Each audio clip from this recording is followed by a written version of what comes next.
શ્રી સ્વામિનારાયણ મંદિર કાંદીવલીને આંગણે ગોપીનાથજી મહારાજની છત્ર છાયામાં પવિત્ર અધિક માસમાં ચાલી રહેલી આપણી આ કથા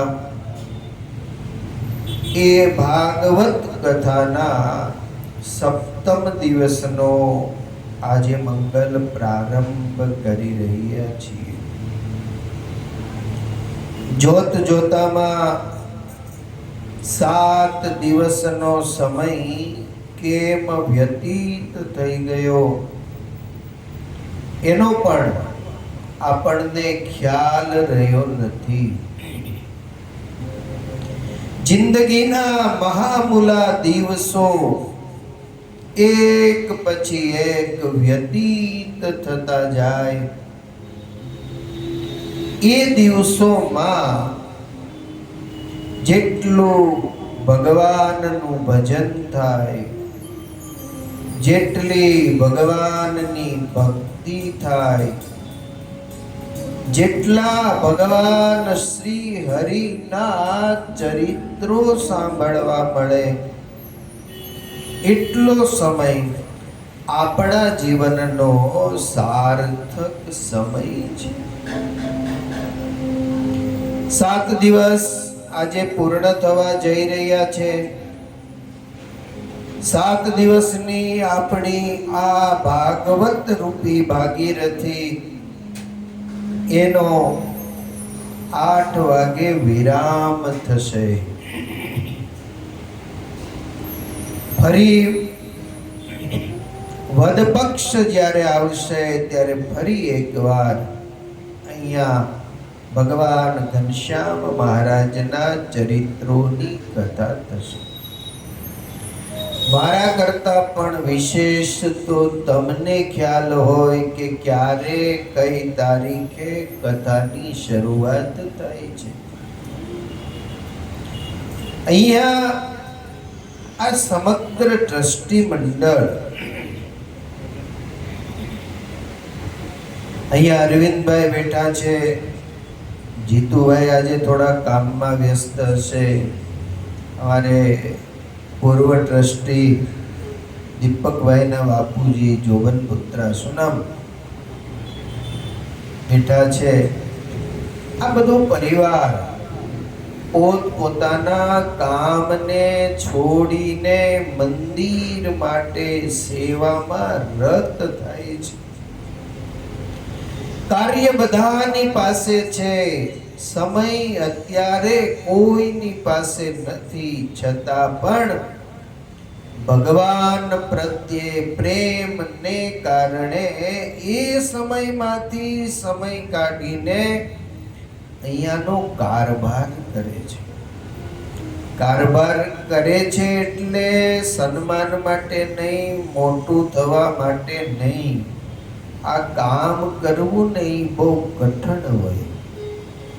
એ તો જે કામ સેવા કરતા હોય એને જ ખબર હોય. અહીંયા એટલા બધા માણસો આવે, એ ક્યારે કોણ આવી અને શું કહી જાય, ટ્રસ્ટીઓને તતડાવી જાય. તમે શું કરો છો? આ મોટો ઠેકો લઈને બેઠા છો, આમ કરો તેમ કરો, આની વ્યવસ્થા નથી. આ બધું જ પ્રમુખશ્રી અને ટ્રસ્ટીઓએ સહન કરવાનું હોય છે. અને એ જ્યારે સહન કરે ત્યારે આ કારભાર અને વહીવટ થતો હોય છે. એવી જ રીતે વર્ષોથી કાર્યરત છે અહીંયાનું મહિલા મંડળ. એ મહિલા મંડળે આ પહેલી જ કથાનો સુંદર મજાનો યજમાન પદનો લાભ લીધો છે, એને તાળીઓથી વધાવી. દમયંતીબેન જોબનપુત્રા એ મહિલા મંડળના પ્રમુખ છે. વર્ષોથી મહિલા મંડળનું એ સફળ સંચાલન કરે છે. અરવિંદભાઈ, ભાઈઓને હાચવવા બહુ કઠણ ન હોય, પણ બહેનોને હાચવવા ને મહિલા મંડળ કાયમ ચાલુ રાખવું ને એ બહુ કઠણ હોય. છતાં પણ ભગવાનની પ્રત્યે આસ્થા, ભગવાન પ્રત્યે સેવાનો ભાવ, એ ભાવને કારણે ખૂબ સારું મહિલા મંડળ અહીંયા ચાલી રહ્યું છે. નાના મોટા ઉત્સવો, સમૈયાઓ, ગામડામાં, મોટા શહેરોમાં, મોટા મોટા ધામની અંદર જ્યારે જ્યારે ઉત્સવો થાય છે, ત્યારે પણ આ મહિલા મંડળની સેવા હોય છે ને હોય છે. અહીંયા મહિલા મંડળ 40 વર્ષથી છે. ગોપા મંડળ છે.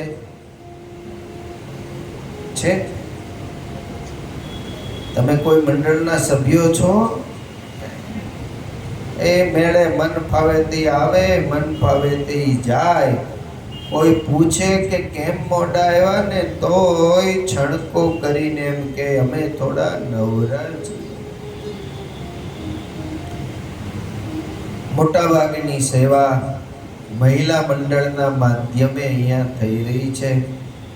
આપણે તો અહીંયા જો ઉપર પંખા, લાઈટો, સાઈડમાંથી પંખા, બેસવાની ખુરશી બધુંય છે.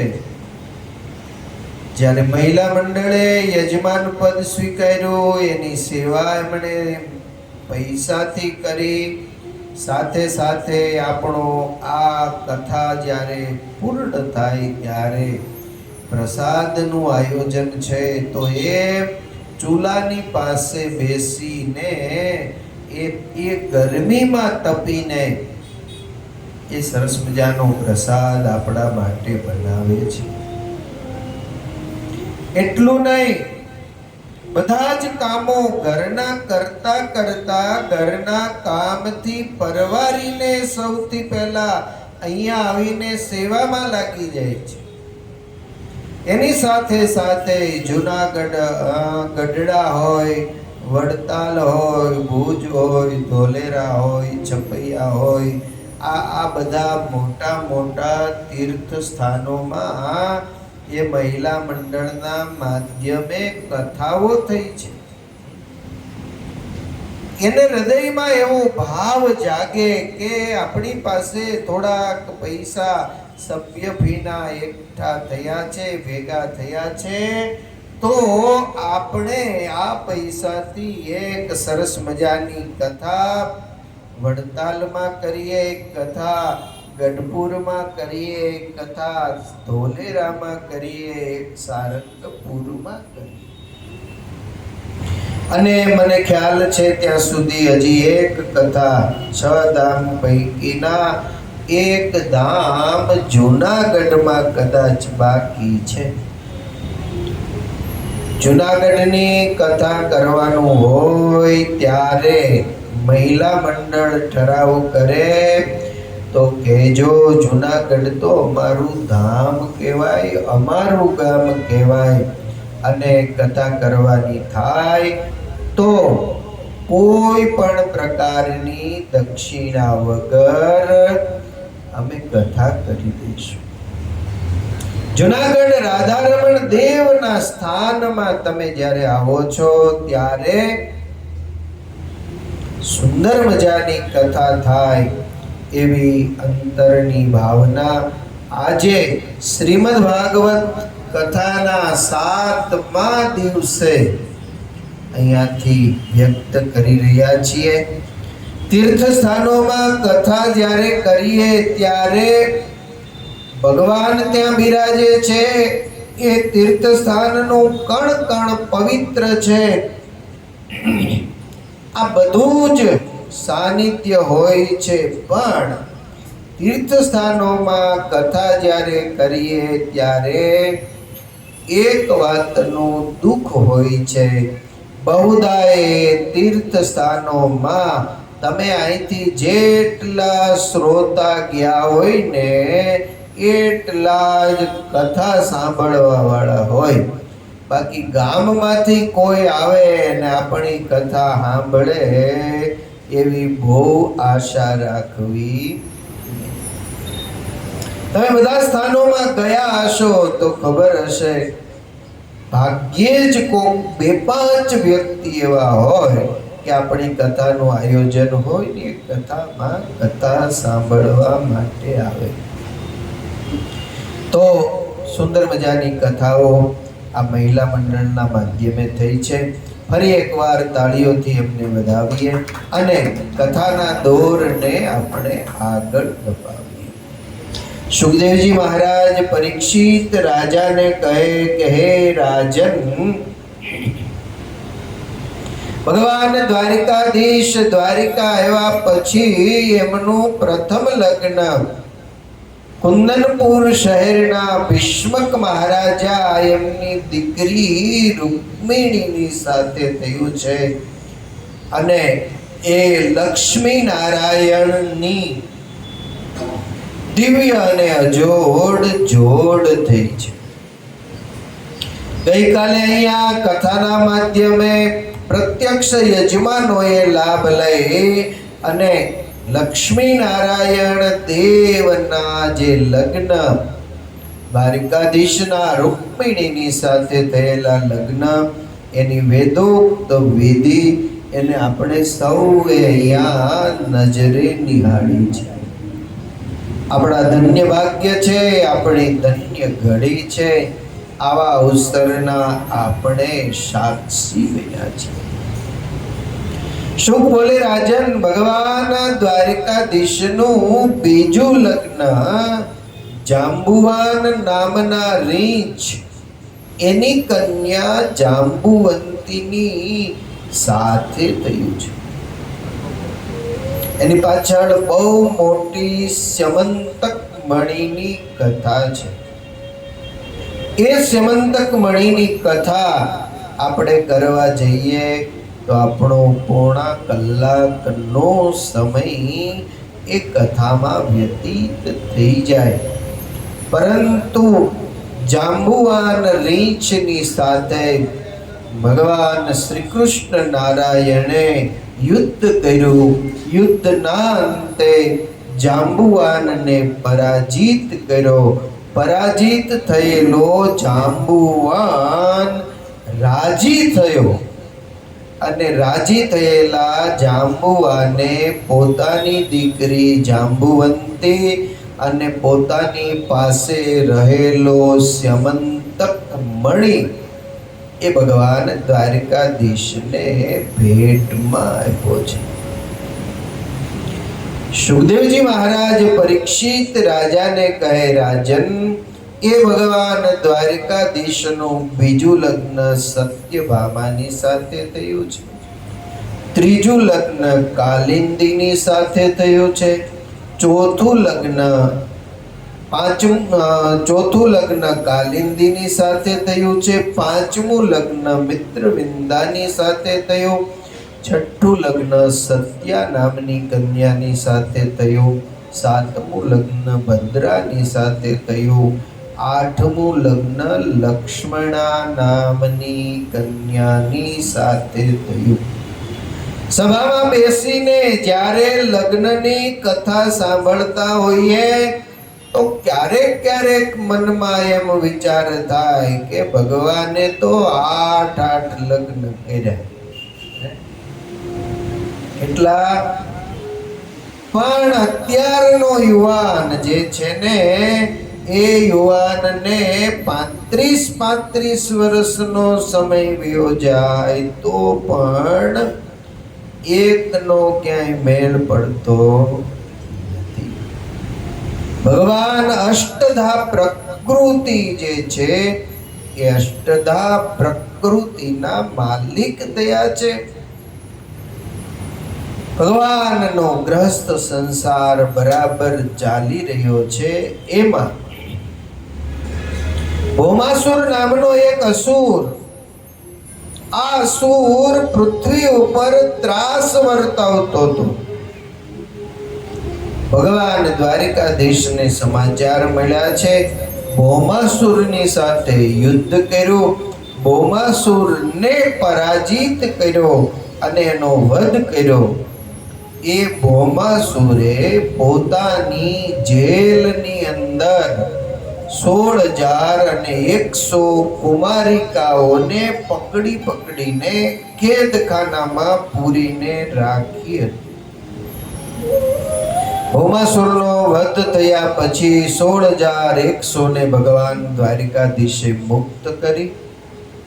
બધાને ભગવાન કૃષ્ણે કહ્યું કે તમે સૌ પોતપોતાના માતા પિતા પાસે જાઓ અને ત્યાં ગયા પછી તમારા માતા પિતાની આજ્ઞા પ્રમાણે કોઈ સારો યુવાન શોધી એની સાથે તમારો ગ્રહસ્થ સંસાર વાંડો અને ભગવાનનું ભજન કરો.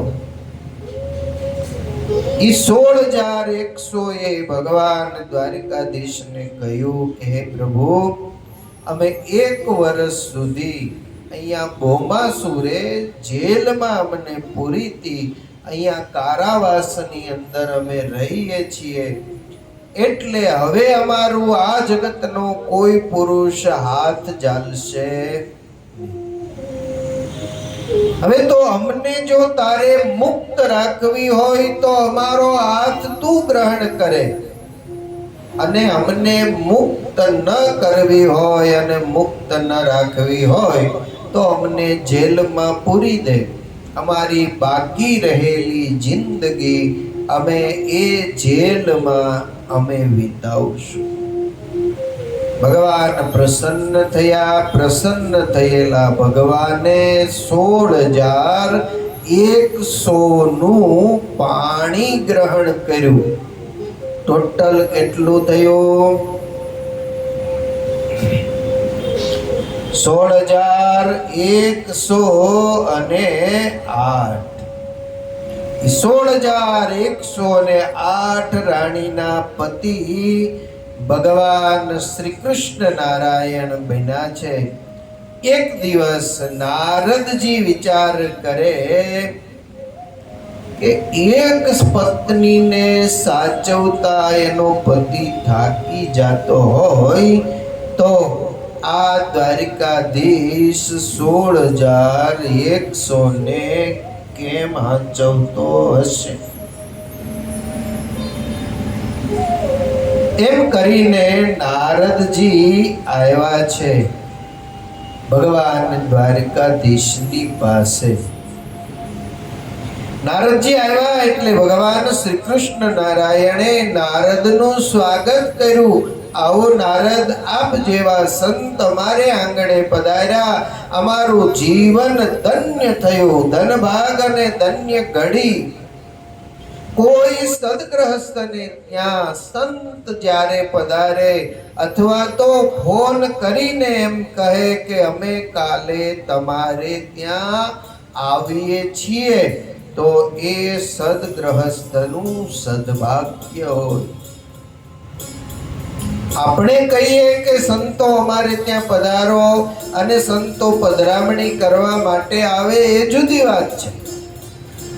પણ સામેથી કોઈ એમ કહે કે કાલે અમે આવશું, તો એ તમારું સદભાગ્ય હોય તો જ. નહીતર કાંદીવલીમાં કેટલા હરિભગત રહે, કાંદીવલીમાં કેટલાય સત્સંગી રહે, અને કોઈ પણ સત્સંગીને કોઈ પણ સાધુ એમ કહે કે અમે તમારે ઘરે પધરામણી કરવા આવીએ, તો ના પાડે કોઈ નહીં ના પાડે.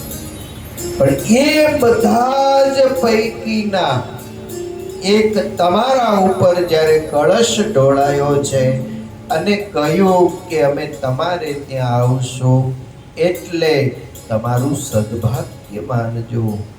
સેવક ઘર સ્વામી આગમનું મંગલ મૂલ અમંગલ દમનું, અમંગલનો નાશ થનાર હોય અને તમારું સૌનું મંગળ વધવાનું હોય તો જ કોઈ સંત પુરુષ તમારે આંગણે આવે. ભગવાન નરનારાયણ બદ્રિકાશ્રમમાં હતા અને ભારત વર્ષના ઋષિ મુનિઓ બદ્રિકાશ્રમમાં જ્યારે ગયા છે, ભગવાન નરે સંતો આવ્યા અને સંતોના દર્શન કર્યા ને ભગવાન નરના મુખમાંથી શબ્દો નીકળ્યા હતા, અદ્યાનંદો મહાન જાતો ભવતા દર્શનાતો. આજે હું અતિશય આનંદિત છું. આપ જેવા મહાન પુરુષો સંતો આજે મારે આંગણે પધાર્યા છે. બેસવા માટે આસન આપ્યું છે, સ્વાગત થયું છે, સન્માન થયું છે. ભગવાન નર રાજી બહુ થયા છે. ભગવાન દ્વારકાધીશને ત્યાં આજે નારદજી પધાર્યા છે. નારદજીનું સ્વાગત કર્યું છે.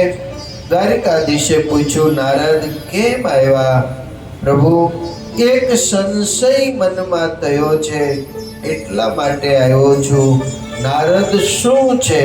પ્રભુ, આ જગતની અંદર સંસારી જીવનમાં સંસારી ગ્રહસ્થને એક પત્નીને સાચવતા બહુ તકલીફ પડે છે, તો 16,108 ને તમે કેમ સાચવો છો? ભગવાન દ્વારકાધીશે કહ્યું કે જો નારદ, આટલો સમય વ્યતીત થઈ ગયો, હજી સુધી 16,108 માંથી કોઈ જાતની ફરિયાદ આવી નથી. છતાંય કોઈ મારાથી નારાજ હોય, મને કહી ન શકતી હોય, ફરિયાદ ન કરી શકતી હોય, અથવા તો એને જોઈતી કોઈ વસ્તુ એના સુધી પહોંચી શકતી ન હોય ને, તો એવી નારાજ હોય એને તું તારી સાથે જંગલમાં તપશ્ચર્યા કરવા માટે લઈ જા. જા, એક ને મેલે જઈ આવો. ભાગવતજીના સંતો એમ કહે છે, નારદજી એક મેલે જાય, પ્રવેશ અંદર કરે, અંદર જઈને જ્યાં જુએ તો હિંડોળા ખાટે ભગવાન દ્વારકાધીશ અને રાણી જગતા હોય. નારદ કેમ આવ્યો? કઈ નહીં પ્રભુ, તમારા દર્શન કરવા માટે આવ્યો. દર્શન કરીને બીજા મહેલે જાય, ત્યાં ભગવાન બગીચામાં બેઠા હોય, બાળકો બાજુમાં રમી રહ્યા હોય, પત્નીની સાથે બેસીને મધુરી વાતો કરી રહ્યા હોય. પરીક્ષિત 1, 2, 3 એમ કરતા કરતા બધી જ રાણીઓના મહેલે નારદ ગયા છે. ભગવાનને બધા જ મહેલે જોયા છે. કોઈને ક્યાંય અસંતોષ હોય એવું નારદને લાગ્યું નહીં. શું બોલે રાજા? ભગવાન નારાયણનો ગ્રહસ્થાશ્રમ છે એ દિવ્ય છે અને એ ભગવાન નારાયણ જ આ બધાને સાચવી શકે હે, બાકી તો કોઈનું કામ નહીં. ચિત્રકેતુ રાજાને સંતોને શાસ્ત્રો એમ કહે કે 1 કરોડ પત્ની હતી. 1 કરોડ પત્ની હતી, પછી એને ત્યાં સંતાન નહોતું. નારદ અને અંગીરાએ આશીર્વાદ આપ્યા અને કૃતદ્યુતિ નામની રાણીમાં એક બાળકનો જન્મ થયો. નારદના કહેવા પ્રમાણે હર્ષ શોક એનું નામ રાખ્યું. જે રાણીમાં પુત્ર રત્નની પ્રાપ્તિ થઈ હતી, સહેજે થોડી માનીતી હોય, બાકીની અણમાનીતી જેટલી થઈ એ બધા ભેગા થઈ અને જે દીકરા માટે વ્રત તપ જપ કર્યા હતા, નારદ જેવા સંતને રાજી કરવાના પ્રયાસો કર્યા હતા, એના આશીર્વાદ પ્રાપ્ત કર્યા હતા, એ જ દીકરાને બાકી રહેલી પત્નીઓએ મારી નાખ્યો. પેલા દીકરાનો જન્મ થયો ત્યારે હરખ થયો, અને એ પુત્રને બીજી રાણીઓએ જ્યારે મારી નાખ્યો ત્યારે શોક થયો છે. ભાગવતજીના પ્રારંભમાં સંતો એમ કહે કે 1 કરોડ પત્નીનો ત્યાગ કરી અને ચિત્રકેતુ રાજા જંગલમાં ભગવાનને મેળવવા માટે ચાલ્યો ગયો હતો. આ જગતમાં, આ સંસારમાં ક્યાંય સુખ નહીં હોય, અને સુખ નહીં હોય એટલે જ ચિત્રકેતુ કરોડ પત્નીનો ત્યાગ કરીને ચાલ્યો ગયો છે. નંદ રાજાએ એટલું બધું નાણું ભેગું કર્યું હતું કે કબરમાં કોઈના મોઢામાં સિક્કો કે સુવર્ણ મુદ્રા મૂકેલી હોય, આવો ખ્યાલ નંદને જ્યારે આવ્યો છે ત્યારે, નંદ એટલે આ ગોકુળ વૃંદાવનમાં જે નંદ બાબા હતા એ નહીં, સતયુગમાં એક નંદ નામે રાજા થઈ ગયા. એણે મનથી નક્કી કર્યું કે પૃથ્વીમાં કોઈની પાસે ધન રહેવા દેવું નથી, અને જ્યાં હતું, જેની પાસે હતું, એની બધાની પાસેથી ધન એણે એકત્ર કરી લીધું. માણસો આવીને કહેવા લાગ્યા, મહારાજ કોઈની પાસે એક ફૂટી કોડી, 1 રૂપિયો ધન રહ્યું નથી. નંદરાજાએ વિચાર કર્યો, હજી કોઈની પાસે ધન હોય ને તો એને કાઢવા માટેનો એક ઉપાય છે. 1000 રૂપિયાનો ઊંટ મળે, એ ઊંટ 1 રૂપિયામાં વેચવા કાઢ્યો.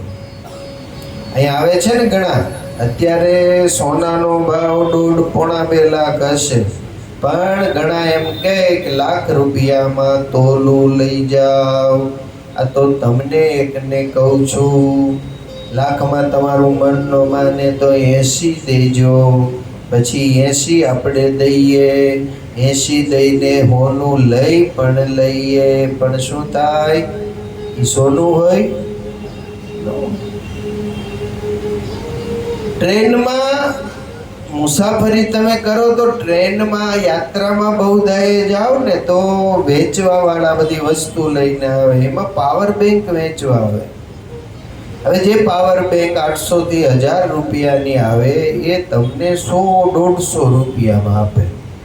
અચ્છા, તમને બતાવે તમારા મોબાઈલને કનેક્ટ કરીને જો ચાર્જ થાય છે, પણ એને તોડીને ખોલો ને તો ખાલી 1 પાવર અંદર હોય, જે તમારા ફોનને ટચ થાય એટલે ચાર્જ થાય એટલું બતાવે, બતાવવા પૂરતો. બાકી અંદર પથરાઓ ભરેલા હોય, કવર સરસ મજાનું પ્લાસ્ટિકનું હોય, બાકી હકીકતમાં એ પ્રમાણે હોતું. તો 1 રૂપિયામાં 1 દમડે 1 ઊંટ. ત્યારે દમડાનું ચલણ, આ વડીલો હશે એને ખબર હોય, ક્યાંક દોકડાનું ચલણ હતું, પછી પાઈનું ચલણ થયું, પછી આનાનું ચલણ થયું. 1 રૂપિયાના કેટલા આના હોય? 12. 16 કે 12? 16. પાવલીને શું કહેવાય? 25 પૈસા હોય ને કેટલા આના કહેવાય? 4 આના કયો ત્યારે થાય ને, ચોકે ચોકે 16. તો એને 4 આના કહેતા. 50 પૈસાને 8 આના કહેતા. પછી 75 પૈસાનો સિક્કો તો આવતો નહીં, સીધો રૂપિયાનો આવતો, એટલે રૂપિયાનો સિક્કો સિક્કો કહેવાય. હજી પણ કચ્છી વડીલો હોય ને, કચ્છી ભાષામાં રૂપિયાને ડીંગલા કહેતા. ઢીંગલા. એટલે અત્યારે અમે ક્યારેક લંડન જઈને તો વડીલ બાબા હોય તો પાસે બેસે, સ્વામી શું આવ્યા છો? તો અમે કહીએ કે ભાઈ અમારે અહીંયા મંદિર એક નાનું થાય છે ગામમાં, એટલા માટે અમે આવ્યા છીએ, અને તમારી પાસે કંઈક ઢીંગલા હોય તો એ ઠાકોરજીને અર્થે વાપરજો, એના માટે અમે આવ્યા છીએ. ઢીંગલો છે ને, લંડનનો ઢીંગલો બહુ મોંઘો છે. એક ઢીંગલાના કેટલા રૂપિયા થાય? કેટલા થાય રમણીકભાઈ? 124-25 રૂપિયા અત્યારે પાઉન્ડના છે. ડોલર કરતાંય ઊંચો પાઉન્ડ છે, પાઉન્ડ કરતાંય ઊંચો યુરો છે. ઘણા બધા રૂપિયા ઊંચા છે. પણ આપણે એ દમડાની વાત કરીએ. નંદ રાજાએ એક દમડે એક ઊંટ વેચવા કાઢ્યું. ગામડામાં માણસો ઊંટ લઈને ફરે, કોઈ ઊંટ લો, કોઈ ઊંટ લો, એક દમડે ઊંટ, એક દમડે ઊંટ, એક દમડે ઊંટ. ગામડામાં કોઈની પાસે દમડું રહેવા દીધું નહોતું તો ઊંટ ખરીદે કોણ? પણ એક વિધવા માનો 12-15 વર્ષનો દીકરો, એણે સાંભળ્યું એક દમડામાં એક ઊંટ, એક દમડામાં એક ઊંટ. એ સાંભળતા એની મા પાસે ગયો. એની માને કહ્યું કે માં, ઊંટ વેચાવા માટે આવ્યું છે, મારે ઊંટની સવારી કરવી છે, મને ઊંટ લઈ દે. અરે બેટા, આપણે જે નગરમાં રહીએ છીએ એ નગરનો રાજા, એને કોઈની પાસે એક દમડું રહેવા દીધું નથી, તો હું તને ઊંટ લઈ શેનો દઉં? ક્યાંય રૂપિયો નથી, કોઈની પાસે રૂપિયો નથી. આ જગતનો વ્યવહાર આખો જે છે એ ખોરવાઈ ગયો છે. માં ગમે તે કર, તું મને ઊંટ લઈ આપે તો હા, નહીતર ના. જ્યાં સુધી ઊંટ નહીં લઈ આપે ને ત્યાં સુધી હું ભોજન નહીં કરીશ. દીકરાને ખૂબ સમજાયો, સવારથી સાંજ સુધી સમજાયો, બપોરે રસોઈ કરીને જમવા બોલાવ્યો, મારે જમવું નથી, મને ઊંટ લઈ દે, દમડું આપ ગમે ને. અને ભાઈ ગમે એમ તો માં છે. એણે કહ્યું કે બેટા, એક જગ્યાએ દમડું છે. તારા પિતાનું મૃત્યુ જ્યારે થયું ને, અને એને જ્યારે જમીનમાં દાટ્યા, ત્યારે એના મોઢામાં એક દમડું મૂક્યું હતું. એ કબર ખોદીને તું લઈ આવે તો એમાંથી દમડું નીકળે. એ બાળકે બેના ભાઈબંધોને ભેગા થઈ એના પિતાની કબર ખોદીને દમડું લઈ આવ્યો. એને ઊંટ ખરીદો.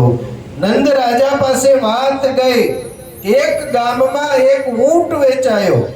કોણે લીધો? તો કે એક વિધવા માના દીકરાએ. એને દમડું કાઢ્યું ક્યાંથી? તો કે એના પિતાની કબર ખોદીને મુખમાં મૂકેલું દમડું હતું ને, એ દમડાથી એને ઊંટ લીધો. રાજાએ ફરમાન કર્યું કે ગામડે ગામડે જાઓ, જેટલી પણ કબ્રસ્તાનમાં કબર હોય એને ખોદીને એમાંથી રૂપિયા કાઢી લો. એ રૂપિયા ક્યાં મૂકતા હતા? એ રૂપિયા એક ઋષિ પાસેથી એક અસ્થિ મળ્યું હતું. એ અસ્થિ લઈને જળમાં જ્યારે ચાલે ત્યારે સમુદ્રમાં રસ્તો થઈ જાય. એ જે માલ ભેગો થયેલો, સુવર્ણ અને મુદ્રાઓ જે ભેગી થયેલી બધી લઈને જાય અને સમુદ્રમાં મૂકી આવતો. બધા જ કબ્રસ્તાનની કબરો ખોદીને એને રૂપિયા કાઢી લીધા. ક્યાંય રૂપિયો ન રહેવા દીધો. પછી આખું જે વ્યવહાર છે એ જ્યારે ખોરવાઈ ગયો ત્યારે નારદને એમ થયું કે હવે શું કરીએ?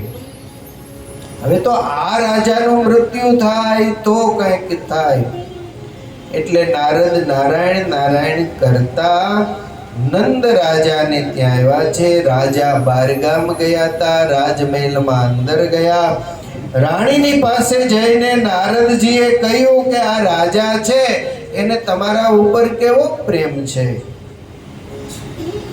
એટલે નંદ રાણીએ એમ કહ્યું કે મારા વગર ભોજન નથી કરતા, મને પૂછ્યા વિના પગલું નથી ભરતા, આટલો બધો પ્રેમ મારા ઉપર છે, હું જેમ કહું એમ કરે, એટલો પ્રેમ એ રાજાને મારી ઉપર છે. નારદજી કહે એ તો બતાવવા માટે તમારા વચનમાં એ કામ કરે છે, તમારા કરતા પણ એને વધારે પ્રેમ એની પહેલી મરી ગઈ ને ઈ રાણીમાં છે. એ મૃત્યુ થયા પછી એમનો અગ્નિ સંસ્કાર થયો, એનું જે હાડકું હતું ને એ હાડકું એક ડાબલીમાં લઈ અને કાયમ ભેગું લઈને ફરે છે. એ ડાબલી જે છે એક બાજુ મૂકતા જ નથી ને. રાણીને વિચાર આવ્યો કે હા ડાબલી કાયમ પાસે હોય, પણ મેં કોઈથી પૂછ્યું નહીં કે આ ડાબલીમાં શું છે. ડાબલી હોય છે ને તો કે હા બસ એ જ ડાબલીમાં એની મરી ગયેલી પહેલી રાણી એનું હાડકું છે, એ હાડકાને જોઈને પછી ભોજન કરે છે. એમ તો કે આજે તો આવે એટલે સળગાવી દઉં. રાજા આવ્યા જમવા માટે, જમવા બેઠા, થાળી પીરસીને આપી દીધી, ડાબલી બાજુમાં મૂકી હતી. એ બાજુમાં મૂકેલી ડાબલી રાજા જ્યારે જમવામાં મશગુલ થયા છે ત્યારે ડાબલી લઈ રાણીએ ખોલી, એમાં જોયું તો હાડકું હતું. નારદજીએ કહ્યું એ પ્રમાણે એ હાડકું લઈને ચૂલો સળગતો હતો અને એમાં નાખી દીધું. ડાબલી એની જગ્યાએ પાછી મૂકી દીધી. રાજાએ જમી લીધું, હાથ ધોઈને ઊભા થયેલા રાજાએ ડાબલી હાથમાં લીધી એટલે હળવી લાગી. રોજ ડાબલી લેતા હતા એટલે ખ્યાલ હતો કે આમાં આટલો વજન છે, પણ આજે ડાબલી ખાલી હતી, હળવી લાગી. રાજાએ ખોલી અને જોયું, અંદર હાડકું હતું ને ન મળે. રાજાએ કહ્યું કે આની અંદર વસ્તુ હતી એ ગઈ ક્યાં?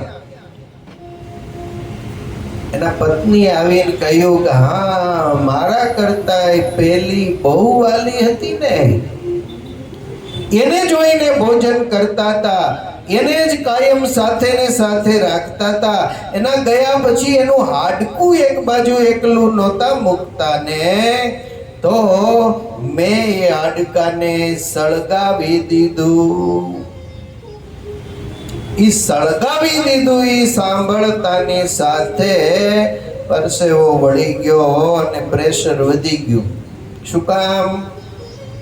તો કે સમુદ્રનું જે તાળું હતું ને ઈ તાળું ખોલવા માટેની ચાવી આ હાડકાનો ટુકડો હતો. ઈ લઈને જાય તો સમુદ્રમાં માગ થાય અને રસ્તો થઈ જતો હતો. આજે હાડકું જ જ્યારે સળગાવી દીધું, સમુદ્રમાં જવાશે કેમ? સમુદ્રમાં નહીં જવાય તો અંદર મૂકેલું જે નાણું છે એ મળશે નહીં. અને રાજાને ટેક આવ્યો છે, ત્યાં ને ત્યાં પ્રાણ પંખેરું ઉડી ગયું છે.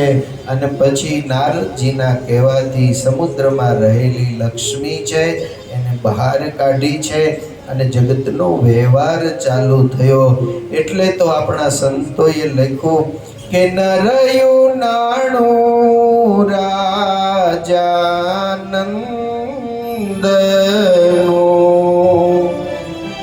એ સર્વે સુપન વ્યવહાર.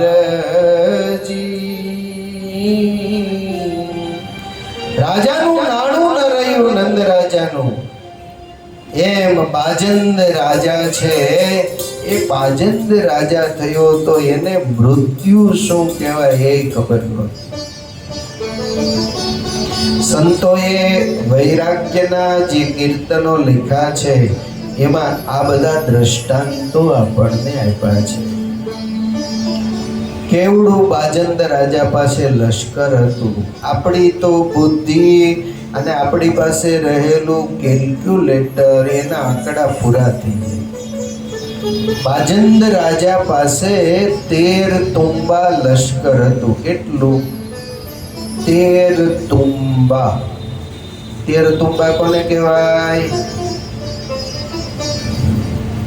ક્યાંય ગણિતમાં નથી આવતું એ દાદા? ગણિતમાં આવે ક્યાંય? એ કોઈ વિષયમાં નહીં. 13 તુંબા લશ્કર એને કહેવામાં આવે. એક તુંબડું લેવાનું, એ તુંબડાને અંદરથી ખાલી કરી નાખે, પછી આ ટચલી આંગળી જાય ને એવો એ તુંબડામાં હોલ કરવામાં આવે. એ તુંબડાને રસ્તાને કિનારે મૂકે, એ લશ્કર ત્યાંથી પસાર થાય. હાથી, ઘોડા, જે કાંઈ હોય એ, પાયદળ, બધું એના ચરણની ધૂળ ઉડે. એ ધૂળ એ તુંબડામાં જાય. એક તુંબડું ભરાય, બીજું ભરાય, ત્રીજું ભરાય, એમ કરતા કરતા 13 તુંબડા ભરાય ને ત્યારે તો એ લશ્કર ત્યાંથી પસાર થઈ રહે. એવડું લશ્કર હતું બાજંદ રાજાને.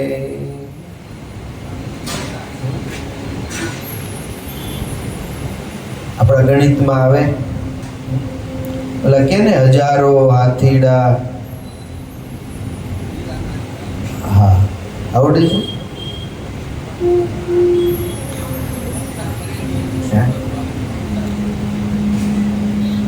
લગનના ગીત ગાય ને ત્યાં ગાય રમણીકભાઈ, હજારો હાથીડા એકનોય વેત નો હોય.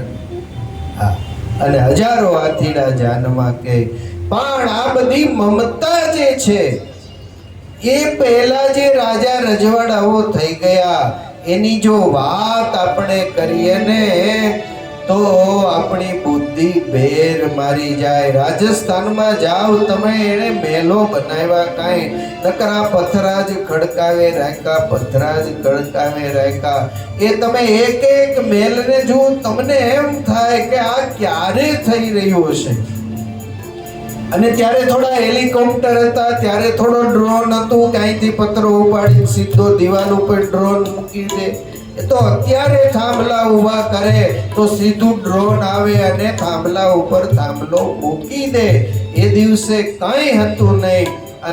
અને હજારો ટન પથ્થર એ પહાડ ઉપર લઈ ગઈ.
સારું છે. આમ તો લગ્નની કથા આવે ને એમાં મજા નથી કઈ. જો માય કઈ ના પાડે બંધ થઈ ગયું બધું. તો બધી જે માણસમાં રહેલી મમતાઓ છે, એકવાર મનમાં માણસ નક્કી કરી લે આમ કરવું છે અને પછી એ ક્યારેય મમત્વને ફેરવતા નથી. અત્યારે આપણે જે મહામારીમાંથી પસાર થઈ રહ્યા છીએ ને એ પણ કોઈ 1, 2 કે 5 વ્યક્તિએ મનમાં ઠાની લીધું કે આમ નહીં આમ જ હોવું જોઈએ. અને એનું પરિણામ આજે સારા એ ભારત વર્ષની પ્રજા ભોગવી રહી. એટલું નહીં, સારું એ વિશ્વ ભોગવી રહ્યું છે. એને તો બંકરમાં રહેવું છે, એને તો એટલા બધા ચોકીદારોની વચ્ચે રહેવું છે, ગાર્ડની વચ્ચે રહેવું છે.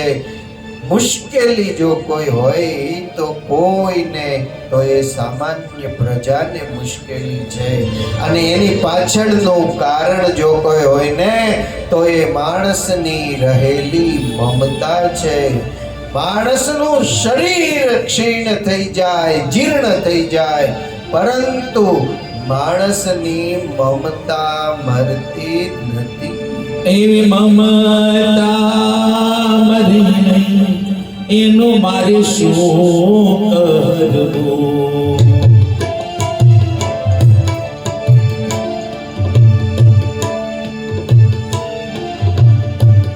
એવી મમતા મરી નહીં, એનું મારે શું કરવું?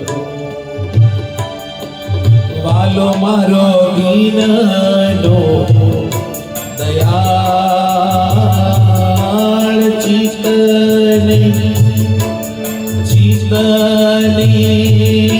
ચડાવ્યું એને ચાલે.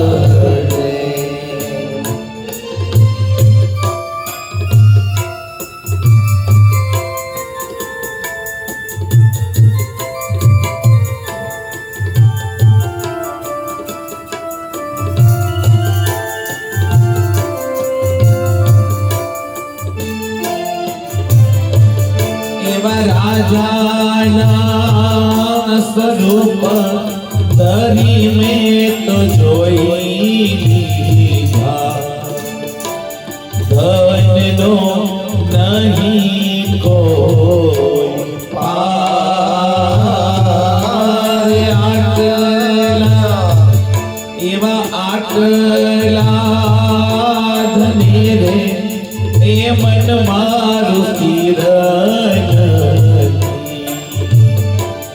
લૂટી લીધો સગળો સંસાર. મમતા એવી મમતા એમ દે નહીં, એનું મારે શું કરવું?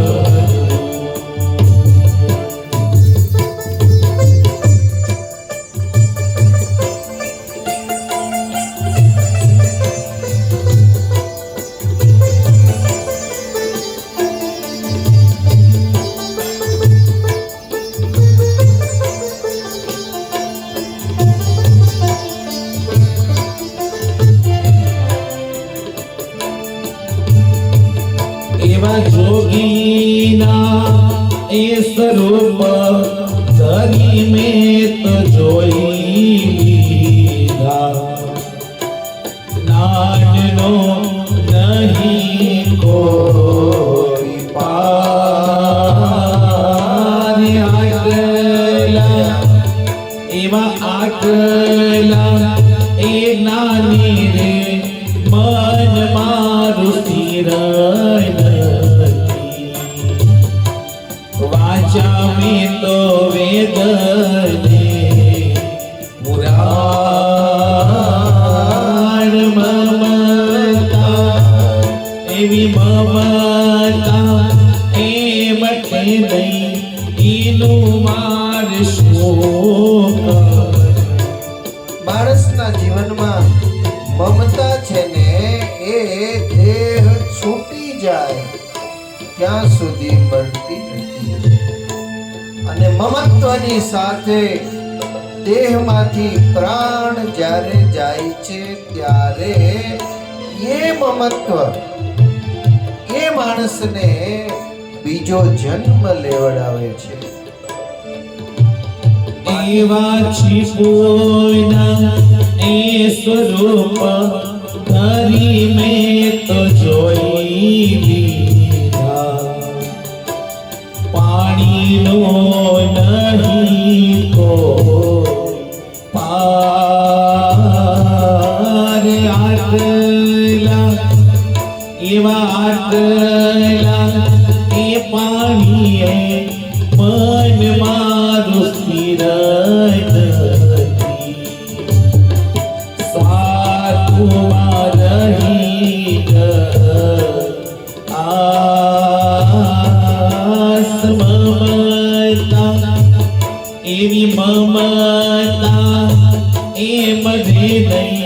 એનું મારે શું કરવું? વાલો મારો દીનનો દયાળ મમતા એમ રે નહીં, એનું મારે શું કરવું? એનું મારે શું કરવું?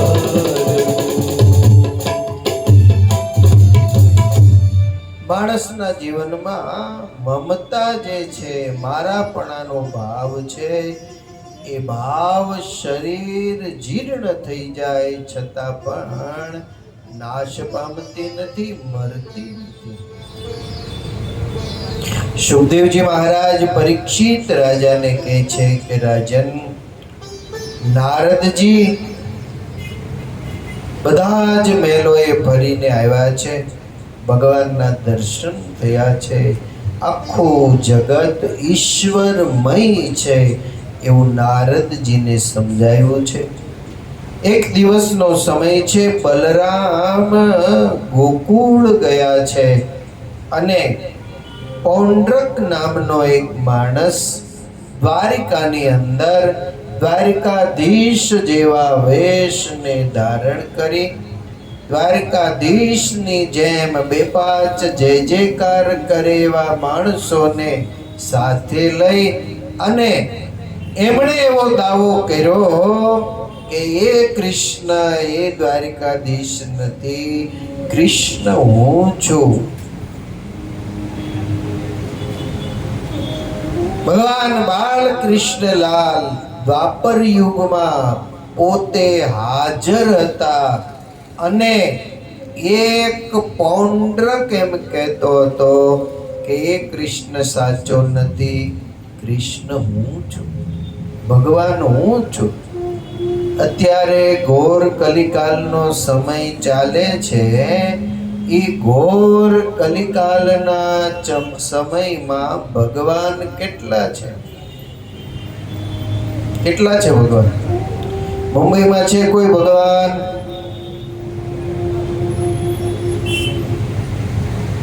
મુંબઈમાં ભગવાન છે કે નહીં? કોઈ? કેટલા બધા ભગવાનો મુંબઈમાંય છે, ગુજરાતમાંય છે, મહારાષ્ટ્રમાંય છે. આ જગતમાં બધાને ભગવાન થવું છે, પણ જેને ભગવાન થવું હોય ને એને મીંઢી આવડ અને લવિંગિયા મરચાના 2 ગોળા પહેલા ખાવાના, પછી ભગવાન થાય તો વાંધો. મીંઢી આવડ અને લવિંગિયા મરચા જોયા છે? આટલા હોય. અને હવે તો મરચીમાં સુધારો આવ્યો છે ને, ઓલા મરચા બધા આમ થાય, આ મરચું આમ થાય, આમ માથું ઊંચું કરે એવું તીખું હોય. હવે એ બે ભેગા કરી એને લડી અને ગોળો બનાવ્યો હોય અને એ ખાવાની જેમની તેવડ હોય ને એને ભગવાન માની શકાય. ક્યારેક ક્યાંક કોઈ ભગવાન થવાની કે ભગવાન છું અથવા તો હું ચમત્કાર બતાવું છું એવું કહેતું હોય ને ત્યારે આવું ભેગું લઈને જાવું. થોડું આ ભોગનો સ્વીકાર કરો, તમારા માટે જ લાવ્યો છું બનાવીને, અને પછી ખવડાવું.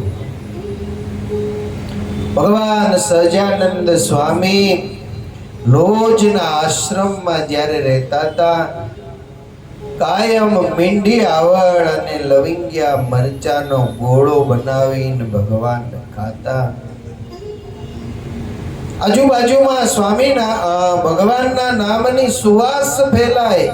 સરજુદાસ છે એ ચમત્કારી છે, લોકો એને મળવા દર્શન કરવા આવે. એમાં એક બાજુમાંથી કોક મહંત આવ્યા હશે. એ બપોરનો સમય થયો, સંતોની પંક્તિ થઈ એટલે ત્યાં તો જે ભિક્ષાવૃત્તિ કરીને જે રોટલા મળતા તો એ પંક્તિમાં પીરસાયા. પેલા મહંતને કહ્યું કે તમે ચાલો જમવા બેસી જાઓ, તો કે હમ અકેલે નહીં बैठेंगे, हम तो सरजुदास के साथ खाएंगे। सरजुदास ने ओळखो છો? હે? ધર્મદેવ ભક્તિ માતાના દીકરા, જેનું નામ મુક્તાનંદ સ્વામીએ સરજુદાસ રાખ્યું હતું. હું એની સાથે ખાઈશ. એટલે સરજુદાસને બેસાડ્યા જમવા. એ સરજુદાસ પોતાનું પાત્ર લઈને જમવા બેઠા. ઓલા બધાને રોટલા પીરસાતા અને સરજુદાસને ગોળો પીરસો. એટલે બાજુમાં મહંત બેઠા તે એને એમ થઈ ગયું કે મેં બોલ્યો તો સારું થયું, મારા ભાગમાં લાડુ આવશે. જો બોલ્યો ન હોત તો મારા ભાગમાં રોટલો જ આવત. આ એકલો એકલો આવા લાડવા ખાઈ જાય. એટલે લાડવો અહીંયા સરજુદાસને આપ્યો. પછી અહીં બાજુમાં આપતા હતા ને, એટલે ભગવાન કે એને અડધો જ પેલા આપજો. એટલે કે આધા ક્યું, मैं भी पूरा खाऊंगा. ભગવાન કે પેલા આધા કા ટેસ્ટ કર લો. અડધાનું જે છે ને એને ચાખીને ટેસ્ટ કરી લો, પછી ભાવે તો ખાજો. આમ વાસુદેવ હરે થયા, જમવાની તૈયારી થઈ. એટલે મહારાજે એ મીંડી આવડના ઘોડામાંથી બટકું લઈ અને મોઢામાં મૂક્યો. મહારાજ તો મીંડા સામાન્ય જમે એ રીતે જમવા. ઓલાને એમ થયું કે એક તો મને અડધો દીધો છે, જલ્દી આને ખાઈ જાઓ એટલે પાછો બીજો મારા ભાગમાં આવે. અને પીરસવા ટાણે માગે તો પછી કઈ ના તો પડાય નહીં. પાત્ર ખાલી થઈ જાય તો માગવા થાય. એટલે એને અડધો જે ગોળો હતો ને પરબરો મોઢામાં મૂક્યો.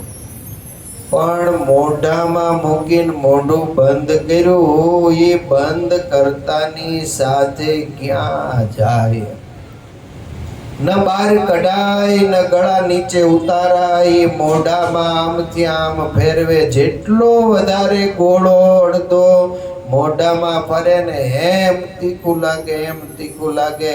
આખું શરીર પરસેવાથી રેબ જેબ થઈ ગયું. નાકમાંથી આંખોમાંથી પાણી જવા લાગ્યું. મહારાજે કહ્યું કે ઊભા થઈ જાઓ અને બહાર જઈ અને આ મોઢામાં રહેલો ગોળો કાઢી આવો. એ બે ચાર ઘૂંટડા જે અંદર આમ ઉતારી ગયા હતા અને પેટમાં જે લાય લાગીને એને શાંત કરવા માટે મુક્તાનંદ સ્વામીને ભગવાન સહજાનંદ સ્વામીએ કહ્યું કે સ્વામી આને ઘી પાવ, ઘી. એ અડધો શેર ઘી જ્યારે પાયું ને ત્યારે થોડીક શાંતિ થઈ. એટલે મુંબઈમાં કોઈ ભગવાન હોવાનો દાવો કરતું હોય અથવા તો અક્ષરધામની ચાવી મારી પાસે છે એવો દાવો કરતું હોય તો એના માટે એક ગોળો મીંડી આવડને મરચાનો લઈ આવજો. અમારે તમારી સાથે અક્ષરધામમાં આવવું છે, પણ પહેલા એક ગોળો તમે આરોગો તો અમને ખબર પડે ને તમે અમને છેક અક્ષરધામ સુધી લઈ જાશો. નહીતર રસ્તામાં અમને છોડી દો તો અમને કેમ ખબર પડે? ભગવાન સહજાનંદ સ્વામી મીંડી આવડ અને મરચાનો ગોળો ખાતા. આમ આમ શરીરમાં ટાચણી લગાવે ને તોય શરીરમાં રુધિરનું બુંદ ન નીકળે. આટલી તપશ્ચર્યા કરીને શરીરને ભગવાન નીલકંઠ વર્ણીએ સૂકવી નાખ્યું. પૌંડ્રકે આવીને દાવો કર્યો કે કૃષ્ણ હું છું. એ પણ ભગવાન દ્વારકાધીશની હાજરીમાં. વાલા ભક્તો, ક્યાંય કોઈ ભગવાનપણાનો દાવો કરતું હોય તો ભગવાન માનીને એને કાંઈ આપશો. હા, કોઈ સાધુ હોઈ શકે, તપસ્વી હોઈ શકે, વચન સિદ્ધ પુરુષ હોઈ શકે, ઐશ્વર્ય સંપન્ન માણસ હોઈ શકે, એ ભગવાન હોઈ શકે. અને આ જગતમાં તમે તપ કરો ને, તમે વ્રત કરો, તમે જપ કરો, એટલે તમારામાં શક્તિ આવે, તમારામાં ઐશ્વર્ય આવે. ગુણાતીતાનંદ સ્વામી વાતોમાં એમ લખે કે અમારા સત્સંગીના ગોળાનું પાણી પીવે એનું કલ્યાણ. પાણી એ સત્સંગી શિક્ષાપત્રીના નિયમને પાડીને, ગાડી ચોડી, વર્તમાન પાડીને પોતાનું જીવન ગુજારતો હોય એવા સત્સંગીના ગોળાનું એનો વેવાય કે કોઈ પાણી પીવે તો એનું બીજ બળ થાય અને એનું કલ્યાણ જરૂર થાય. તો હવે સત્સંગીના ગોળાના પાણીથી કલ્યાણ થાય તો ભગવાનના પરમ ભાગવત સાધુ રોજ સવારમાં 3, 3:30, 4 ઉઠી ભજન કરતા હોય. આપણને લાગે સામાન્ય માણસ જેવા માણસ, આપણે જ્યારે હોવાનું થાય ને ત્યારે એને જાગવાનું થતું હોય. રાતે રખડીને બાટકીને આવે ને 2 વાગે હોવે તો લાતો 3, 3:30, 4 વાગે જાગી અને બેસીને ભજન કરતા હોય, ભક્તિ કરતા હોય. અહીંયા મંદિરમાં આવીએ તો સામાન્ય માણસ જેવા સામાન્ય લાગે અને પછી એમ થાય કે આને વંદન ન કરાય, આ તો આપણા જેવા છે, તમારા જેવા નથી. તમારાથી ઘણું ઐશ્વર્ય, ઘણું ભજન, ઘણી ભક્તિ એનામાં છે અને એટલે એને સ્વામિનારાયણ ભગવાને વંદન કરવાની ભલામણ કરી છે. અને એવું પણ ન માનો, એને ઐશ્વર્યશાળી ન માનો તો કમસે કમ એટલું તો માનજો, તમને તો જ્યારે એમ થાય કે મારે સફેદ કપડાં પહેરવા છે એટલે સફેદ પહેરી લો, તમને એમ થાય કાળા પહેરવા છે એટલે કાળા પહેરી લ્યો, તમને એમ થાય રંગબેરંગી પહેરવા છે તો રંગબેરંગી પહેરી લ્યો ને. રોજ એક સરખા કપડાં પહેરો છો? સફેદ કપડાં જો કોઈ યુવાન પહેરીને નીકળ્યો હોય તો સામેવાળા 18 જણા તો પૂછે કે કોના બેસણામાં જવું છે? સફેદ કપડાં એ પેટર્ન છે, બેસણામાં જવાનું હોય ત્યારે સફેદ કપડાં પહેરીને જવાનું. એક ઉંમર થઈ ગયા પછી ઘણા વડીલો ગામમાં શહેરમાં પણ સફેદ કપડાં પહેરે છે. શું કામ? તો કે એનામાં આ જગત પ્રત્યેના રાગ એ થોડા ઓછા થયા હોય છે, એટલે એણે નક્કી કર્યું છે કે હવે સફેદ કપડાં પહેરવા છે.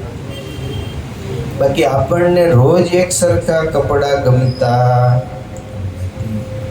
આમ કબાટ જઈને ખોલજો, કબાટમાં ઇસ્ત્રી કરીને મૂકેલા કપડાં હોય ને એના કલર ગણજો. એ કલર ગણશો ત્યારે ખ્યાલ આવશે કેટલી જાતના ને કેટલા કલરના રંગબેરંગી કપડાં છે. જ્યારે આ સાધુ જ્યારે ભાગવતી દીક્ષાને ગ્રહણ કરે, એ ગ્રહણ કર્યા પછી એક જ કલરના કપડાં આજીવન પહેરે છે, આજીવન પહેરે છે. એને કદી એવું નથી થતું કે આ બરાબર નથી. તમે તો વાળમાં કેટલી ફેશન ને કેટલું કરો.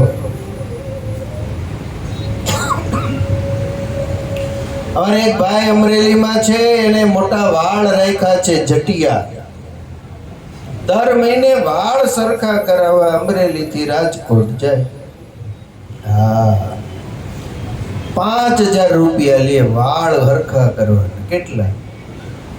5000 રૂપિયા દર મહિને એકવાર વાળ સેટ કરાવવા અને હરખા કરાવવા જાય તો 5000 રૂપિયા વાળ હરખા કરવાના લે. અમારે તો આમ જો આ જીવન,